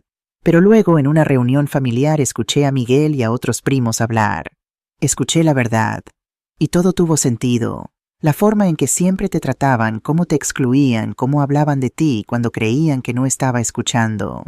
Tomó un sorbo de té. Sus manos temblaban ligeramente. Confronté a papá. Le dije que sabía lo que había hecho. Le pregunté cómo había podido tratarte así después de todo lo que sacrificaste por él. ¿Y sabes lo que me dijo? ¿Qué? Dijo que yo no entendía, que era muy joven, que las cosas eran más complicadas, que a veces los padres se vuelven una carga y hay que tomar decisiones difíciles. Se rió, pero no había humor en su risa, solo amargura. Una carga. Mi propia abuela, la mujer que crió a mi padre sola, que trabajó hasta el agotamiento para darle una buena vida. Una carga. Fue entonces cuando me di cuenta de que no podía seguir viviendo allí. No podía ser cómplice de eso. Le tomé la mano. Sentí su dolor, su confusión, su rabia. Eran los mismos sentimientos que yo había experimentado durante tanto tiempo. No quiero que odies a tu padre por esto, Pilar. Rafael es complicado. Cometió grandes errores, pero sigue siendo tu padre. ¿Cómo puedes ser tan comprensiva después de lo que te hizo? Porque el rencor solo envenena a quien lo siente. Y yo quiero vivir lo que me queda de vida en paz. Tomé mi decisión. Me fui. Construí mi propio espacio. Y estoy bien. Mejor que bien, en realidad. Pilar se quedó una semana, luego 2, luego un mes. Ayudaba en el jardín. Iba al mercado conmigo. Se hizo amiga de Lucía y sus hijos. Se sentaba con Isabel a escuchar sus historias. Se unió a mi pequeña comunidad como si siempre hubiera pertenecido allí. Una noche, mientras preparábamos la cena juntas, me dijo: Abuela, creo que voy a quedarme en Córdoba. Encontré un trabajo en una escuela local. Puedo dar clases de inglés. Ya hablé con el director. ¿Estás segura qué pasa con tu vida en Valencia? ¿Tus amigos? ¿Tu novio? Valencia nunca fue realmente mi hogar. Y Marco y yo terminamos hace meses. Estoy segura, abuela. Quiero estar cerca de ti. Quiero ser parte de esta vida que has construido. La abracé tratando de contener las lágrimas.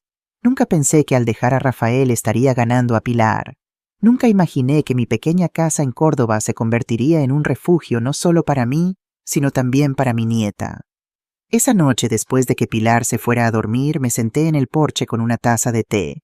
Miré las estrellas, escuché los grillos, sentí la brisa cálida del verano andaluz. Y pensé en las palabras de Isabel.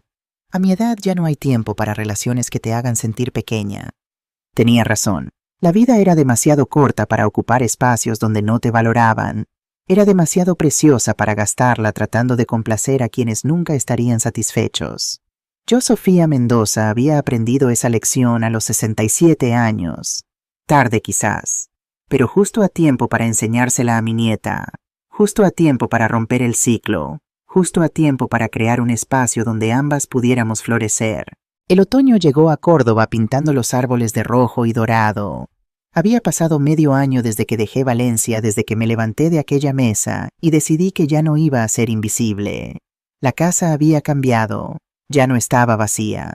Tenía cortinas que Pilar y yo habíamos cosido juntas, cuadros que compramos en el mercadillo local, plantas que crecían en cada rincón. Se había convertido en un verdadero hogar. Pilar se había instalado en un pequeño apartamento cerca del centro del pueblo, a solo 10 minutos caminando de mi casa. Venía todos los días después del trabajo. Cenábamos juntas, compartíamos historias, a veces simplemente nos sentábamos en silencio en el porche, disfrutando de la compañía mutua. Era una rutina tranquila, nada extraordinaria, pero para mí significaba el mundo. Una tarde de octubre, Pilar llegó más tarde de lo habitual. Tenía una expresión extraña en su rostro, una mezcla de nerviosismo y determinación.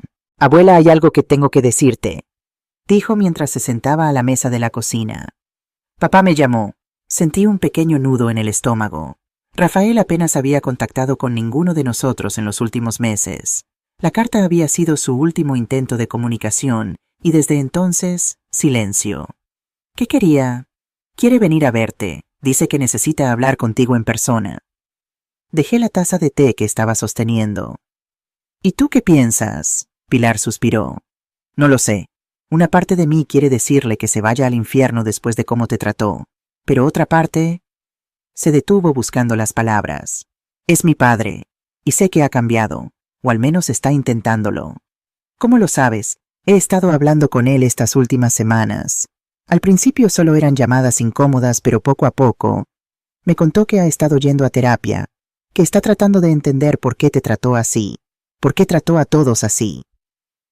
Me quedé en silencio procesando esta información. La idea de volver a ver a Rafael me producía sentimientos encontrados. No era el miedo o la rabia de antes, era algo más complejo, una mezcla de curiosidad, cautela y sí quizás un atisbo de esperanza. ¿Crees que debería verlo? Pilar me tomó la mano. No puedo decidir eso por ti, abuela. Tienes todo el derecho a decir que no. Has construido una vida hermosa aquí sin él. No le debes nada. Lo sé, pero también es cierto que es mi hijo, mi único hijo. Y si realmente está intentando cambiar... Me detuve recordando las innumerables veces que había esperado que Rafael cambiara, que volviera a ser el niño cariñoso que una vez fue. No quiero hacerme ilusiones. No es lo mismo esta vez, dijo Pilar. Está diferente, más humilde, más consciente. No quiero presionarte, pero creo que hablar con él podría ser bueno, para los dos. Esa noche, después de que Pilar se fuera, me senté en el porche con una manta sobre las rodillas. El aire se había vuelto más frío. Las estrellas brillaban intensamente en el cielo claro. Pensé en Rafael, en la carta que me había enviado, en la posibilidad de que realmente estuviera cambiando. A la mañana siguiente llamé a Pilar. «Dile a tu padre que puede venir», dije, «pero con una condición. Tiene que venir solo». 2 semanas después, un sábado por la mañana, escuché un coche detenerse frente a mi casa. Miré por la ventana y vi a Rafael saliendo de un vehículo que no reconocí. No era el lujoso BMW negro que conducía cuando vino la última vez. Era un coche más sencillo, más práctico. Llevaba una camisa simple jeans, nada ostentoso. Respiré profundo y abrí la puerta antes de que él pudiera llamar. Nos miramos el uno al otro por un momento. Rafael parecía más delgado, con algunas canas nuevas en las sienes. Había algo diferente en sus ojos, una vulnerabilidad que no había visto en décadas. «Hola, mamá», dijo en voz baja. «Hola, Rafael. Pasa». Lo conduje a la sala de estar. Le ofrecí té que aceptó con un agradecimiento murmurado. Nos sentamos, el silencio extendiéndose entre nosotros como un puente a medio construir. «Tu casa es bonita», dijo finalmente mirando alrededor. «Se parece a ti». «Gracias. Es pequeña, pero es todo lo que necesito». Otro silencio. Rafael giraba la taza entre sus manos, claramente nervioso. «Pilar me dijo que estás dando clases de inglés», dije intentando aliviar la tensión. «Sí, le va bien. Está feliz aquí». Una pausa. Más feliz de lo que estaba con nosotros. No respondí. No había nada que decir a eso. Rafael dejó su taza en la mesa. «Mamá, no vine a hablar de Pilar. Vine a hablar de ti, de mí, de todo». Lo miré esperando. Había esperado tanto tiempo que unas horas más no significaban nada. He estado viendo a un terapeuta, comenzó.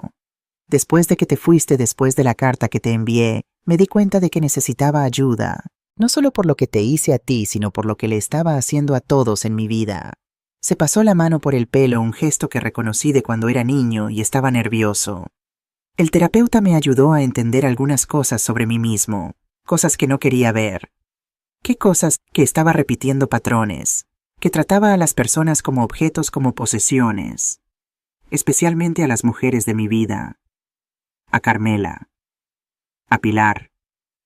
Atea se detuvo tomando aire. Crecí viendo cuánto te sacrificabas por mí, cómo trabajabas sin parar, cómo te negabas cosas básicas para que yo pudiera tener más, y una parte de mí lo absorbió todo. El mensaje de que el amor es sacrificio, de que las madres deben darlo todo. Pero otra parte de mí, otra parte se volvió codiciosa. Comencé a esperar que todo el mundo se sacrificara por mí como tú lo hacías. Lo miré sorprendida por su nivel de autoconciencia. Este no era el Rafael que conocía. Este no era el hombre que me había humillado en esa cena de cumpleaños. Cuando comencé a tener éxito, continuó, cuando empecé a ganar dinero, a tener estatus, esa codicia empeoró. Ya no se trataba solo de lo que los demás podían darme materialmente. Se trataba de control, de poder, especialmente sobre ti. ¿Por qué yo? Pregunté, mi voz apenas un susurro. Porque me recordabas quién era realmente, de dónde venía. Te miraba y veía nuestro viejo apartamento las noches sin cenar, la ropa de segunda mano. Veía todo lo que había dejado atrás, todo lo que quería olvidar. Y en vez de estar agradecido de honrar tu sacrificio, quise enterrarlo. Quise borrarte. Las lágrimas comenzaron a caer por sus mejillas. No hizo ningún intento de ocultarlas. Luego Carmela vino con sus aires de superioridad, su familia adinerada, su desprecio apenas disimulado hacia ti, y en vez de defenderte me uní a ella, porque era más fácil, porque me hacía sentir parte de ese mundo al que tanto ansiaba pertenecer. Se detuvo secándose los ojos con la manga. Y ahora lo he perdido todo. Pilar se fue. Carmela y yo nos separamos hace 2 meses. Esto me sorprendió. No sabía lo de Carmela. No quería que Pilar te lo contara. No quería que pareciera que venía a buscarte por eso. Sacudió la cabeza. Aunque supongo que en parte es cierto. Cuando Carmela se fue, cuando Pilar se fue, me di cuenta de lo vacía que estaba mi vida, de lo solo que estaba, y pensé en ti, en cómo debiste sentirte todos esos años en mi casa. Como un fantasma, dije, como si fuera transparente, como si ocupara espacio que no me pertenecía. Rafaela sintió el dolor visible en su rostro. Lo sé, y lo siento tanto, mamá. Sé que un lo siento no arregla nada. Sé que no puedo deshacer el daño que te hice, pero necesitaba decírtelo en persona. Necesitaba que vieras que lo digo de verdad. Nos quedamos en silencio por un momento. El sol entraba por la ventana iluminando las motas de polvo en el aire, creando un ambiente casi onírico. ¿Qué pasó con el negocio?, pregunté finalmente. Lo vendí. Era demasiado estrés, demasiada presión. Ahora trabajo para una empresa más pequeña. Gano menos, pero duermo mejor. Y la casa. También la vendí. Era demasiado grande para mí solo. Me mudé a un apartamento en el centro. Es más simple. Asentí. Podía ver el cambio en él. No solo en sus palabras, sino en su postura, en su mirada, en la forma en que ya no intentaba ocupar todo el espacio de la habitación. Rafael, dije después de un largo silencio, te agradezco que hayas venido, que hayas dicho todo esto. Significa mucho para mí. Pero había una resignación en su voz, como si esperara el rechazo. No hay pero, es solo que necesito tiempo. Han pasado muchas cosas. He cambiado mucho. Estoy aprendiendo a vivir para mí, a ocupar mi propio espacio sin pedir disculpas. Y necesito proteger eso. Lo entiendo, dijo, y por primera vez realmente creí que lo hacía. No vine con expectativas. Solo quería verte, decirte todo esto. Y tal vez, si estás de acuerdo, comenzar de nuevo. No como antes, sino como algo diferente. Algo más sano. Lo miré a mi hijo, a este hombre que había causado tanto dolor y que ahora parecía genuinamente arrepentido. Y sentí algo que no esperaba sentir: esperanza. No la esperanza ciega y desesperada de antes, sino algo más cauteloso, más maduro. Me gustaría eso, dije finalmente. Comenzar de nuevo. paso a paso. Rafael sonrió una sonrisa que alcanzó sus ojos, que iluminó su rostro de una manera que me recordó al niño que una vez fue. Paso a paso, repitió. Es todo lo que pido. Le mostré el resto de la casa, el jardín que había cultivado, las fotos que había colgado. Le hablé de mis vecinos, de la comunidad que había encontrado. Y él escuchó. Realmente escuchó sin interrumpir, sin juzgar, solo absorbiendo esta nueva vida que había construido sin él. Cuando fue hora de irse, nos paramos en el porche, el mismo porche donde lo había despedido con rabia meses atrás. ¿Puedo volver a visitarte?, preguntó un eco de la vulnerabilidad que había mostrado durante nuestra conversación. Sí, dije. Me gustaría eso. Tal vez la próxima vez podamos cenar con Pilar. Me encantaría. Dudó como si quisiera abrazarme, pero no estuviera seguro si debía. Resolví el dilema acercándome y dándole un breve abrazo. No era el abrazo cálido y total que solía darle cuando era niño, pero era un comienzo. Lo vi alejarse en su coche sintiéndome extrañamente ligera. No había perdonado todo, no todavía. Había demasiado dolor, demasiadas cicatrices para eso. Pero había abierto una puerta que pensé que permanecería cerrada para siempre. Y eso por ahora era suficiente. El invierno en Córdoba era más suave que en Valencia, pero aún así las mañanas eran frías y las noches largas. Mi pequeña casa se llenó del aroma de guisos y sopas calientes. Aprendí a hacer pan, algo que siempre había querido intentar, pero nunca tuve tiempo. La masa bajo mis manos era terapéutica, el proceso de amasar, dejar reposar, hornear, me conectaba con algo antiguo y fundamental. En diciembre recibí una invitación inesperada. El pueblo organizaba una feria de artesanía local para las fiestas navideñas y querían que participara con mis bordados. Había empezado a bordar de nuevo, algo que no hacía desde que era joven. Comencé con pequeños proyectos, servilletas, fundas de almohadas, pero pronto avancé a piezas más elaboradas. Paños con escenas del pueblo, tapices con motivos florales. Isabel había visto mi trabajo y sin decírmelo habló con los organizadores. No puedo, le dije cuando me contó lo que había hecho. Mis bordados son solo un pasatiempo. No son lo suficientemente buenos para una feria.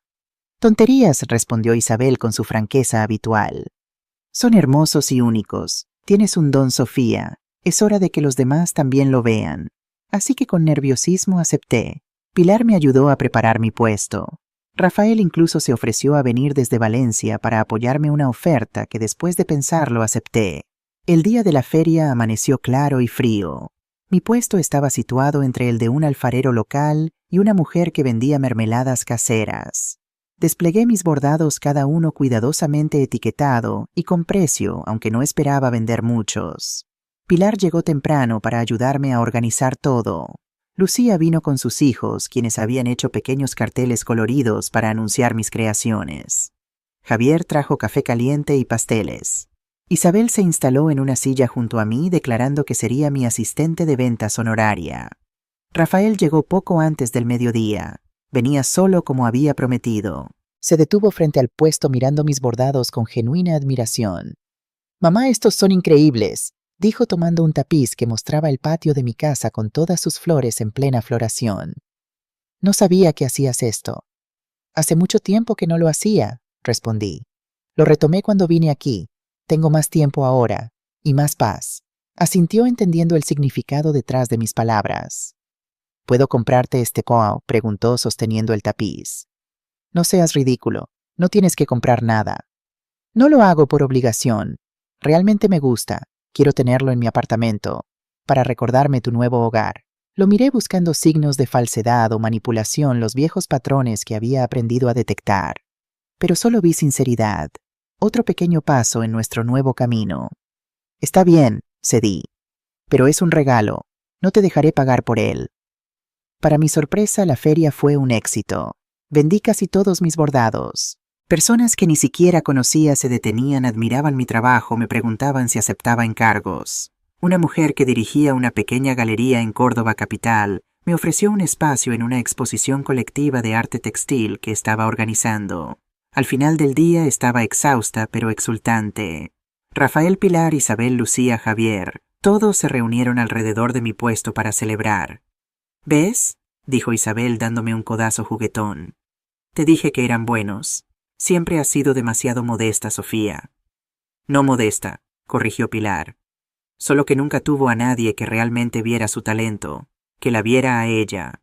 Hubo un momento de silencio incómodo. Rafael bajó la mirada el peso de esas palabras claramente impactándolo, pero luego levantó la vista con una pequeña sonrisa. Mejor tarde que nunca para aprender a ver, dijo suavemente. Esa noche, después de que todos se hubieran ido, me senté en el porche envuelta en una manta. La feria había sido más que un éxito comercial. Había sido una declaración, una afirmación de mi nuevo yo, la Sofía que creaba, que compartía, que ocupaba su espacio con orgullo.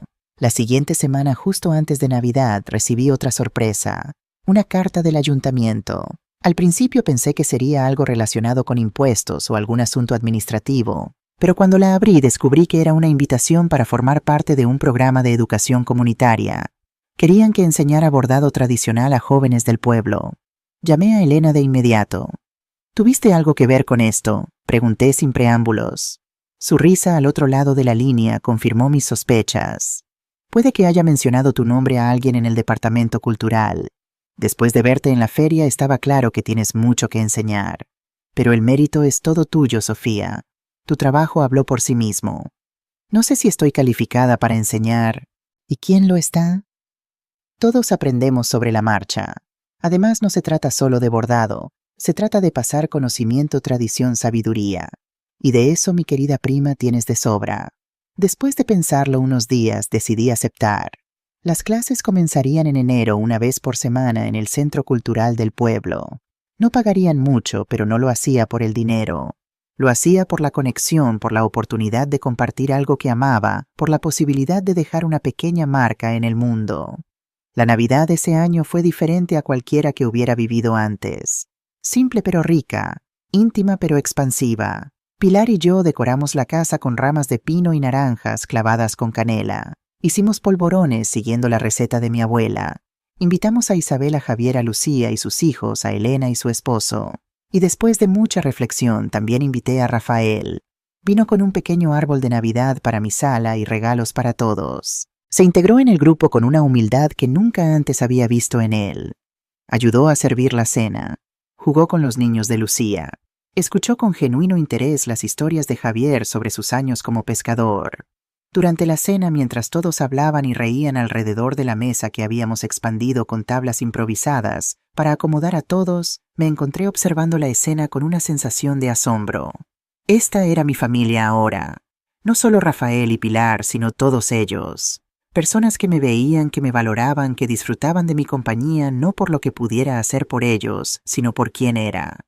Rafael me pilló mirando y me sonrió una sonrisa que contenía comprensión y tal vez un poco de envidia sana. Él todavía estaba construyendo su nuevo círculo, todavía estaba aprendiendo a relacionarse con los demás desde un lugar de igualdad y respeto, pero estaba intentándolo. Y por primera vez en décadas sentí un destello del vínculo madre-hijo que una vez tuvimos antes de que el mundo lo corrompiera. Después de la cena, mientras los demás tomaban café y comían turrón en la sala, Rafael me pidió hablar en privado. Salimos al porche donde el aire frío de la noche nos envolvió. «Gracias por invitarme hoy», dijo. «Significa mucho para mí. Me alegra que hayas venido. Tienes una vida hermosa aquí, mamá. Amigos que te quieren. Una comunidad que te valora». Hizo una pausa mirando hacia el cielo estrellado. «Estoy feliz por ti. Realmente lo estoy. Gracias, Rafael». Estaba pensando. Se detuvo como si estuviera reuniendo coraje. «He estado considerando mudarme a Córdoba. No aquí al pueblo, no quiero invadir tu espacio, pero tal vez a la ciudad. Estaría más cerca de Pilar. Y de ti». Me quedé en silencio procesando esta información. Hace 6 meses la idea de tener a Rafael viviendo cerca me habría llenado de ansiedad. Pero ahora, después de estos meses de lenta reconciliación, de pequeños pasos hacia adelante, sentí una reacción diferente. No entusiasmo exactamente, pero sí una apertura cautelosa. ¿Qué hay de tu trabajo en Valencia? Puedo trabajar desde cualquier lugar la mayor parte del tiempo, y para las reuniones presenciales puedo viajar. ¿Y es lo que realmente quieres? ¿No lo haces solo por Pilar y por mí? Rafael consideró la pregunta. Al principio sí era por ustedes, pero cuanto más tiempo paso aquí, más me gusta la energía del lugar. Es más lento, más auténtico. En Valencia todo es sobre estatus apariencias. Estoy cansado de eso. Asentí entendiendo perfectamente a qué se refería. Era el mismo agotamiento que me había empujado a irme, aunque en circunstancias muy diferentes. Creo que sería bueno, dije finalmente. Para ti y para nosotros, pero con una condición. ¿Cuál? Que lo hagas por las razones correctas. Que sea un nuevo comienzo para ti, no un intento de reclamar el pasado o de controlar nuestras vidas de nuevo. Rafael asintió solemnemente. Lo prometo. He aprendido mi lección, mamá, de la manera más dura posible. Entramos de nuevo a la casa donde el calor y la risa nos envolvieron. Mientras veía a Rafael unirse al grupo contando una historia que hacía reír a los niños, sentí una especie de cierre. No era un final feliz perfecto. Nuestras heridas no habían desaparecido por completo, pero estábamos sanando. Estábamos construyendo algo nuevo desde las cenizas de lo viejo, y eso era suficiente. Enero trajo lluvias suaves y días grises. Comencé mis clases de bordado en el centro cultural. Para mi sorpresa, no solo vinieron jóvenes, sino también personas de todas las edades, madres, con niños jubilados, incluso un par de hombres que querían aprender algo nuevo. El aula asignada pronto se quedó pequeña y tuvimos que mudarnos a un espacio más grande. Me descubrí disfrutando enormemente de la enseñanza. Había algo profundamente satisfactorio en compartir conocimientos, en ver a alguien crear algo hermoso con sus propias manos siguiendo tus instrucciones. Era una forma diferente de nutrir, más equilibrada, más recíproca que la maternidad sacrificial que había practicado durante décadas. Rafael, fiel a su palabra, encontró un pequeño apartamento en Córdoba capital. Venía al pueblo cada fin de semana, a veces se quedaba conmigo, a veces con Pilar.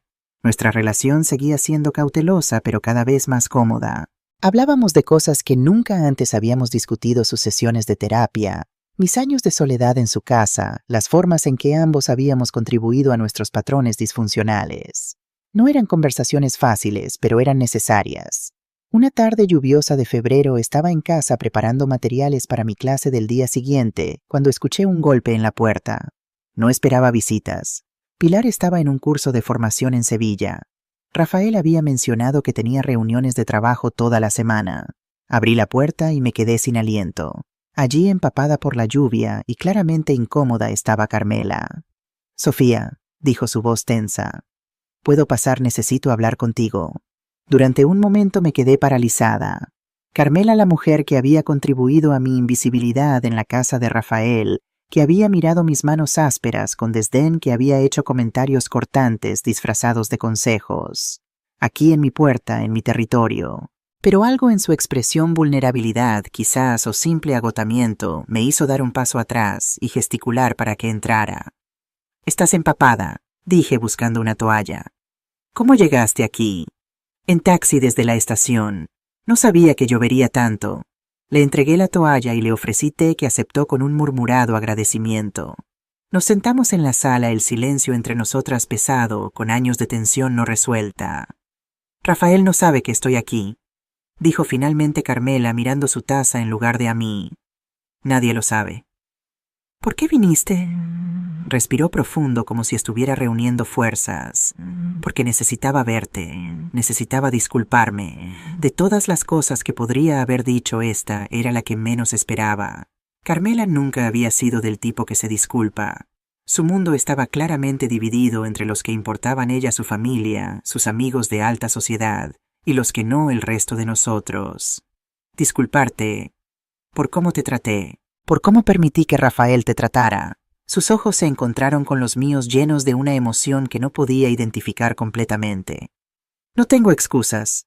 Era cruel y snob, y estaba tan concentrada en mantener mi imagen perfecta que no me importó a quién lastimaba en el proceso». No sabía qué decir. Esta no era la Carmela que conocía.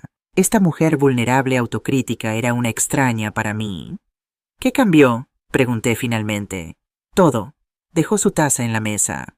«Cuando te fuiste, cuando compraste tu propia casa y simplemente te liberaste, algo cambió en mí también. Comenzó como envidia, para ser honesta. Envidia de tu coraje, de tu capacidad para decir basta y reconstruir tu vida desde cero». Hizo una pausa, reordenando sus pensamientos. «Mi matrimonio con Rafael ya estaba fracturado.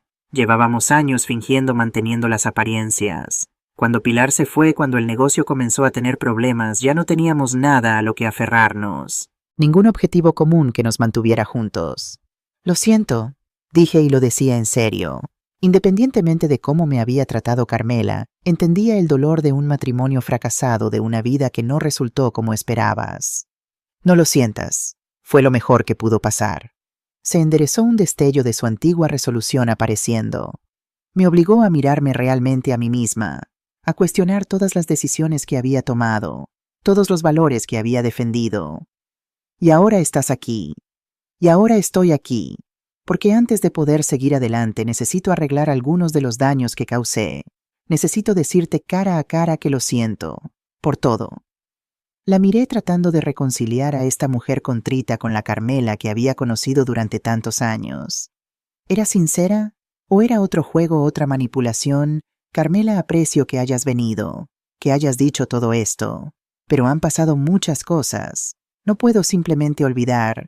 No te pido que lo olvides, me interrumpió. No te pido nada en realidad. Solo quería que supieras que me arrepiento. Que si pudiera volver atrás y cambiar cómo te traté, lo haría. Nos quedamos en silencio por un momento, la lluvia golpeando suavemente contra las ventanas, creando una especie de barrera sonora entre nuestro pequeño espacio y el mundo exterior. ¿Qué harás ahora?, pregunté finalmente. Volver a Madrid con mi familia por un tiempo. Luego no lo sé. Siempre quise estudiar arte. Tal vez aún no sea demasiado tarde para empezar. Algo en esa frase resonó profundamente en mí. Nunca es demasiado tarde, dije. Mira esto. Señalé mis bordados, las piezas que estaba preparando para mi clase. Comencé de nuevo a los 67 años. Ahora enseño. Tengo estudiantes, gente que valora lo que puedo compartir. Carmela miró mis creaciones, realmente las miró por primera vez. Son hermosos, dijo con genuina admiración. Siempre supe que eras creativa, pero nunca te di la oportunidad de mostrarlo. Se detuvo pareciendo avergonzada. Hay tantas cosas que no vi sobre ti, que decidí no ver. Todos tenemos puntos ciegos, dije sorprendida por mi propia capacidad de empatía hacia esta mujer que tanto me había lastimado. Carmela se quedó solo una hora más. Hablamos de cosas más ligeras, sus planes para estudiar mi vida en el pueblo, lo que había aprendido cada una desde nuestra última interacción. No éramos amigas ni lo seríamos nunca probablemente. Había demasiada historia, demasiado dolor entre nosotras. Pero cuando se fue, cuando me despedí de ella, en la misma puerta donde había recibido a Rafael meses antes, sentí otra pequeña pieza de mi pasado, resolviéndose, encontrando su lugar en la narrativa más amplia de mi vida. Esa noche, cuando finalmente me senté a reflexionar sobre la visita inesperada de Carmela, me di cuenta de algo importante. Mi fuerza, mi decisión de irme y construir mi propia vida, no solo me había liberado a mí. De alguna manera, había creado un efecto dominó. Rafael encontrando su humildad, Pilar descubriendo su voz, incluso Carmela cuestionando sus valores. Todos estábamos cambiando, evolucionando, encontrando nuevas formas de ser en el mundo. Pensé en las palabras de Isabel meses atrás. A mi edad ya no hay tiempo para relaciones que te hagan sentir pequeña. Pero quizás también era cierto lo contrario. Quizás a cualquier edad había tiempo para relaciones que te ayudaran a crecer. No necesariamente las mismas relaciones que antes, no con las mismas dinámicas, pero con nuevas configuraciones, nuevos entendimientos, nuevos respetos mutuos. Y tal vez, solo tal vez, ese era el verdadero renacimiento, no solo encontrar mi propio espacio, sino crear un espacio donde todos pudiéramos evolucionar, sanar, convertirse en mejores versiones de nosotros mismos. Un espacio no definido por paredes o propiedades, sino por comprensión, perdón y posibilidad. La primavera llegó a Córdoba en un estallido de color y fragancia. Los árboles de naranjo florecieron llenando el aire con su dulce aroma. Mi jardín, que había trabajado con tanto cuidado durante el otoño y el invierno, comenzó a mostrar los frutos de mi labor: rosas, lirios, margaritas, un arco iris de flores que transformó el espacio antes descuidado en un pequeño paraíso. Mis clases de bordado se habían convertido en un punto focal en la comunidad. Lo que comenzó como un curso básico ahora se había expandido a 3 niveles diferentes, con una lista de espera para cada uno. El ayuntamiento incluso habló de crear un festival de artes textiles, inspirado en el interés renovado que mis clases habían generado. Rafael se había establecido en su apartamento en Córdoba capital. Venía regularmente al pueblo, a veces solo para tomar café conmigo en el porche, a veces para pasar el fin de semana. Nuestra relación había encontrado un nuevo equilibrio. No era la relación madre-hijo tradicional con sus expectativas y patrones establecidos. Era algo más maduro, más equitativo. Nos tratábamos como adultos, cada uno con su propia vida, sus propias elecciones, pero conectados por un vínculo que, aunque dañado, no se había roto por completo. Un domingo de abril, mientras Rafael y yo paseábamos por la plaza del pueblo, después de la misa, una costumbre que había retomado no tanto por devoción religiosa, sino por el sentido de comunidad, me hizo una pregunta inesperada. «Mamá, ¿alguna vez pensaste en escribir tu historia?» Lo miré sorprendida. «¿Mi historia? ¿A qué te refieres? Todo. ¿Cómo me criaste sola? ¿Cómo trabajaste todos esos años? ¿Cómo guardaste cada céntimo para darme una educación? Y luego, ¿cómo te fuiste? ¿Cómo construiste esta nueva vida?» Hizo un gesto abarcando la plaza, el pueblo, todo lo que me rodeaba ahora. Es una historia poderosa, una que podría ayudar a otras personas, especialmente a otras mujeres. Consideré la idea. Nunca había pensado en mí misma como alguien cuya vida mereciera ser compartida. Siempre me había visto como una mujer común, una más entre millones, sin nada particularmente notable o inspirador que ofrecer. «No soy escritora», dije finalmente. «No tienes que serlo. Podrías grabar tu historia. Hay gente que ayuda con eso, que convierte las historias orales en libros o incluso en esos videos que están tan de moda ahora. Pilar conoce a alguien que hace ese tipo de trabajo». «¿Pilar está involucrada en esto?» Rafael sonrió un poco avergonzado. «Puede que hayamos hablado del tema. Ella piensa que es una gran idea. Dice que tú eres su heroína». Sentí una oleada de emoción ante eso. Yo, la heroína de alguien, era un concepto tan ajeno a cómo me había visto a mí misma durante la mayor parte de mi vida. «No sé, Rafael. Mi vida, hubo muchas partes difíciles, dolorosas, incluyendo cómo terminaron las cosas entre nosotros». «Lo sé», dijo su voz suavizándose, «y entiendo si no quieres exponer todo eso, si hay partes que prefieres mantener privadas. Pero creo que tu viaje desde la invisibilidad hasta la independencia podría significar mucho para otras personas que se sienten atrapadas como tú te sentías». Dejé que la idea se asentara mientras continuábamos nuestro paseo.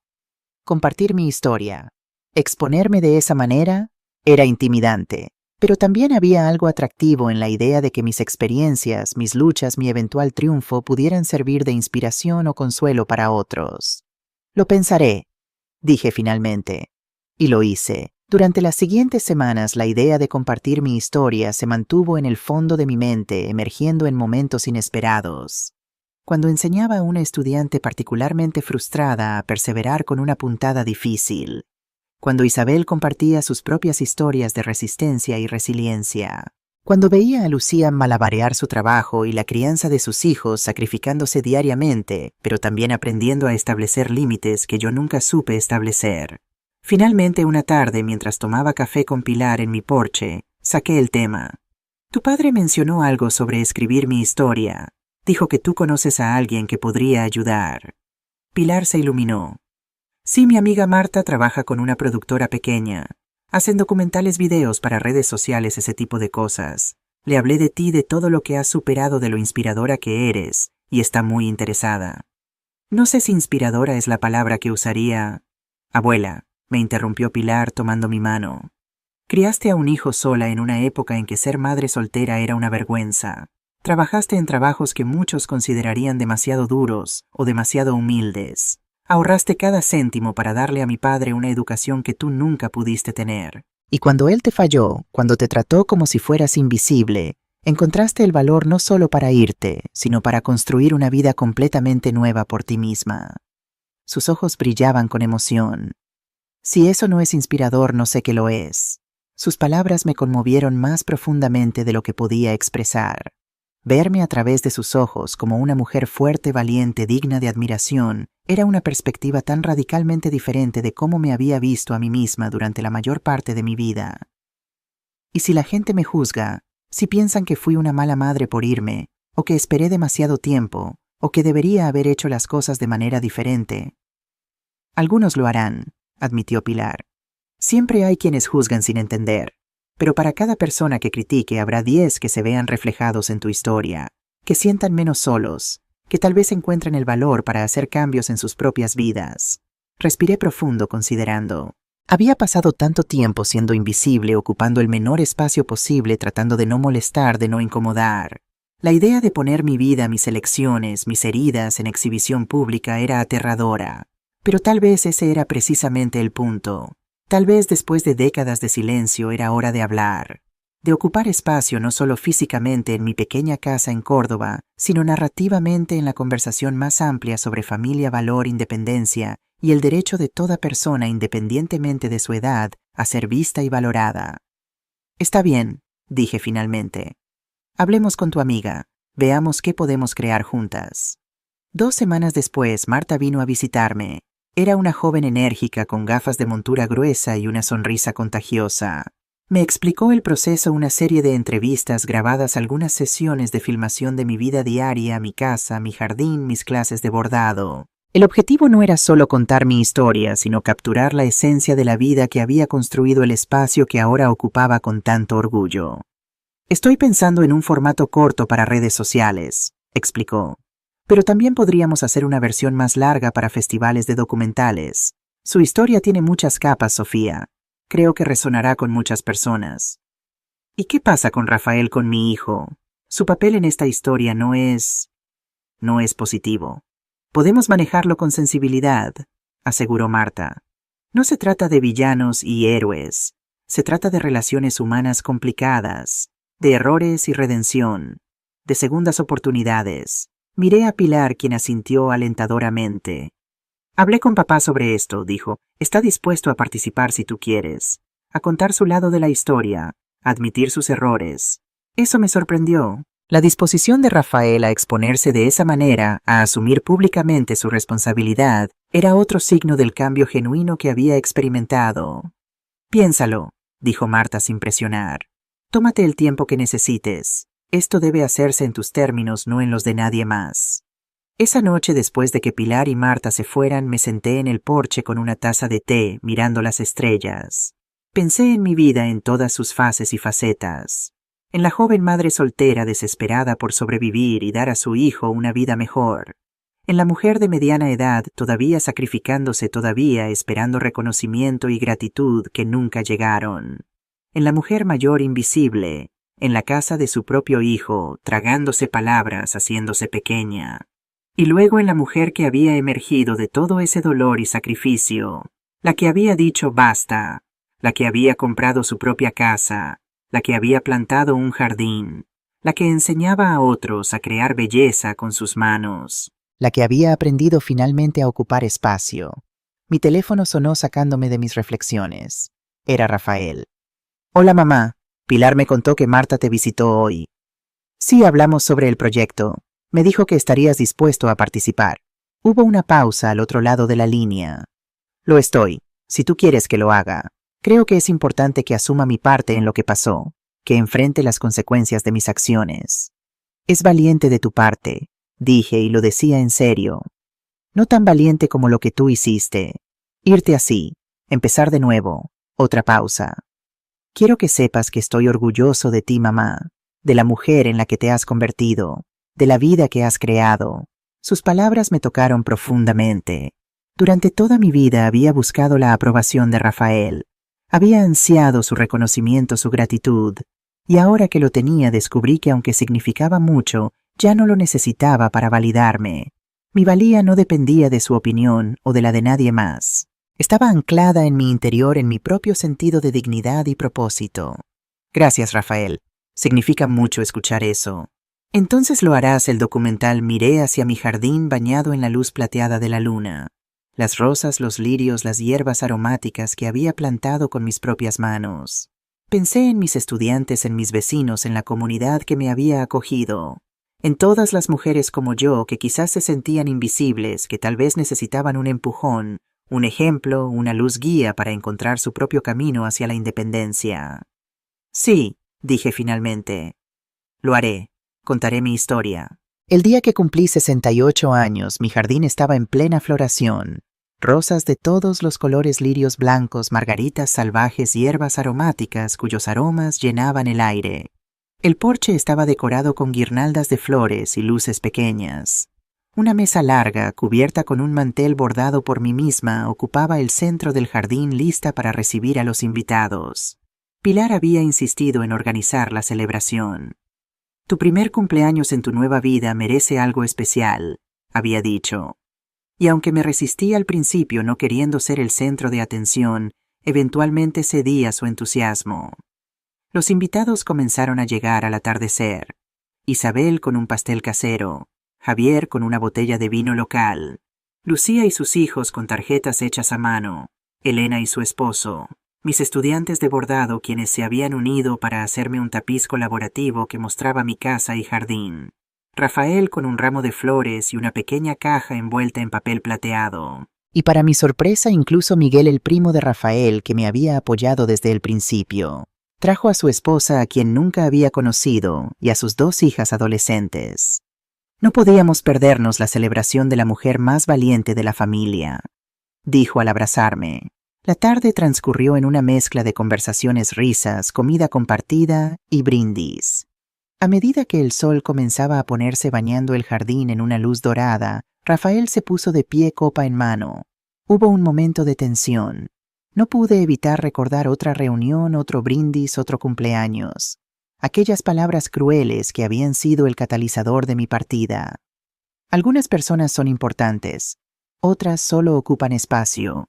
Pero la expresión de Rafael no tenía nada de la arrogancia o desdén de aquella noche.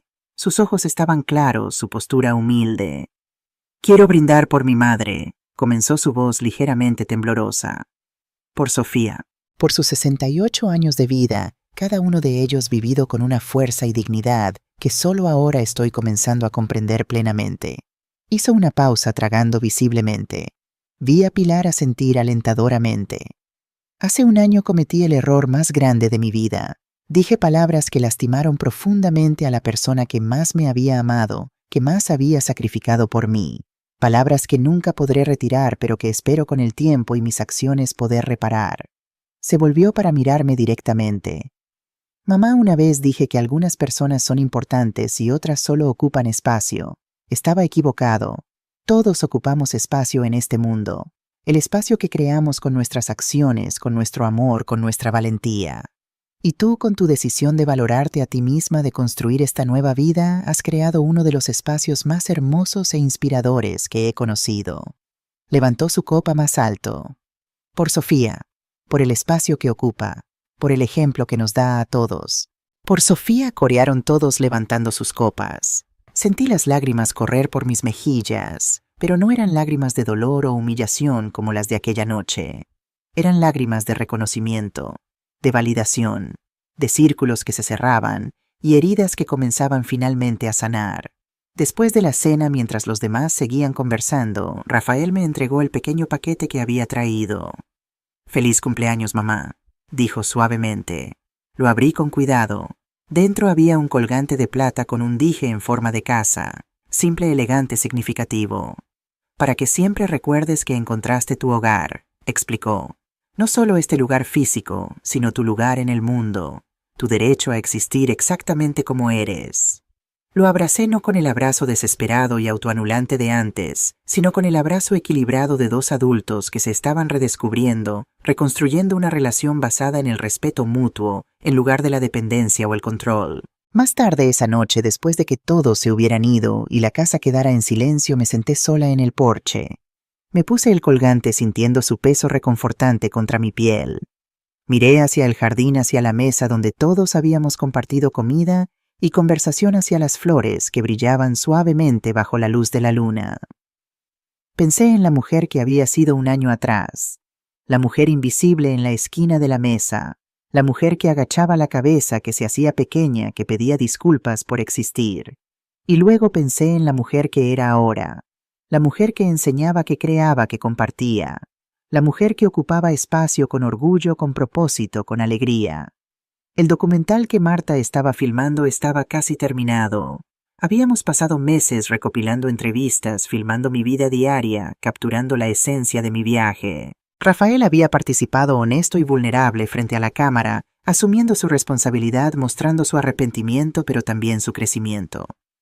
Pronto mi historia estaría ahí fuera, no solo para mi familia o mi pequeña comunidad, sino para cualquiera que necesitara escucharla, para las mujeres mayores que se sentían invisibles en las vidas de sus propios hijos, para las personas de cualquier edad que sentían que ocupaban demasiado espacio, que pedían demasiado, que exigían demasiado simplemente por querer ser vistas y valoradas. Toqué suavemente el dije de casa alrededor de mi cuello.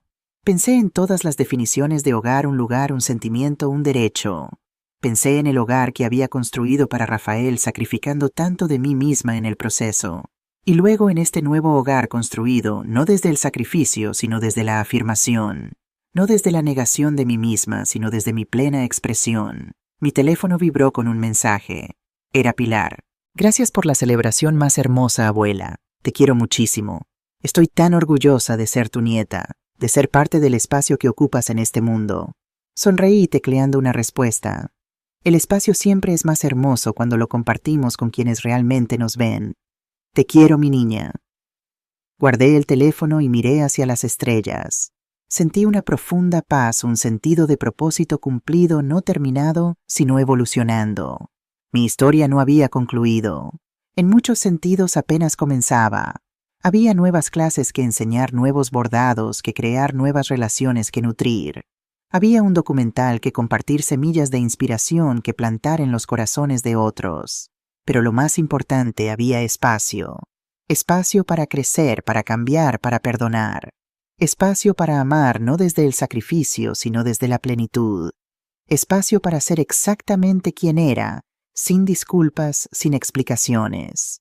El espacio que ocupo, el espacio que creo, el espacio que comparto, mi espacio, mi vida, mi elección. Y eso finalmente era suficiente, era todo.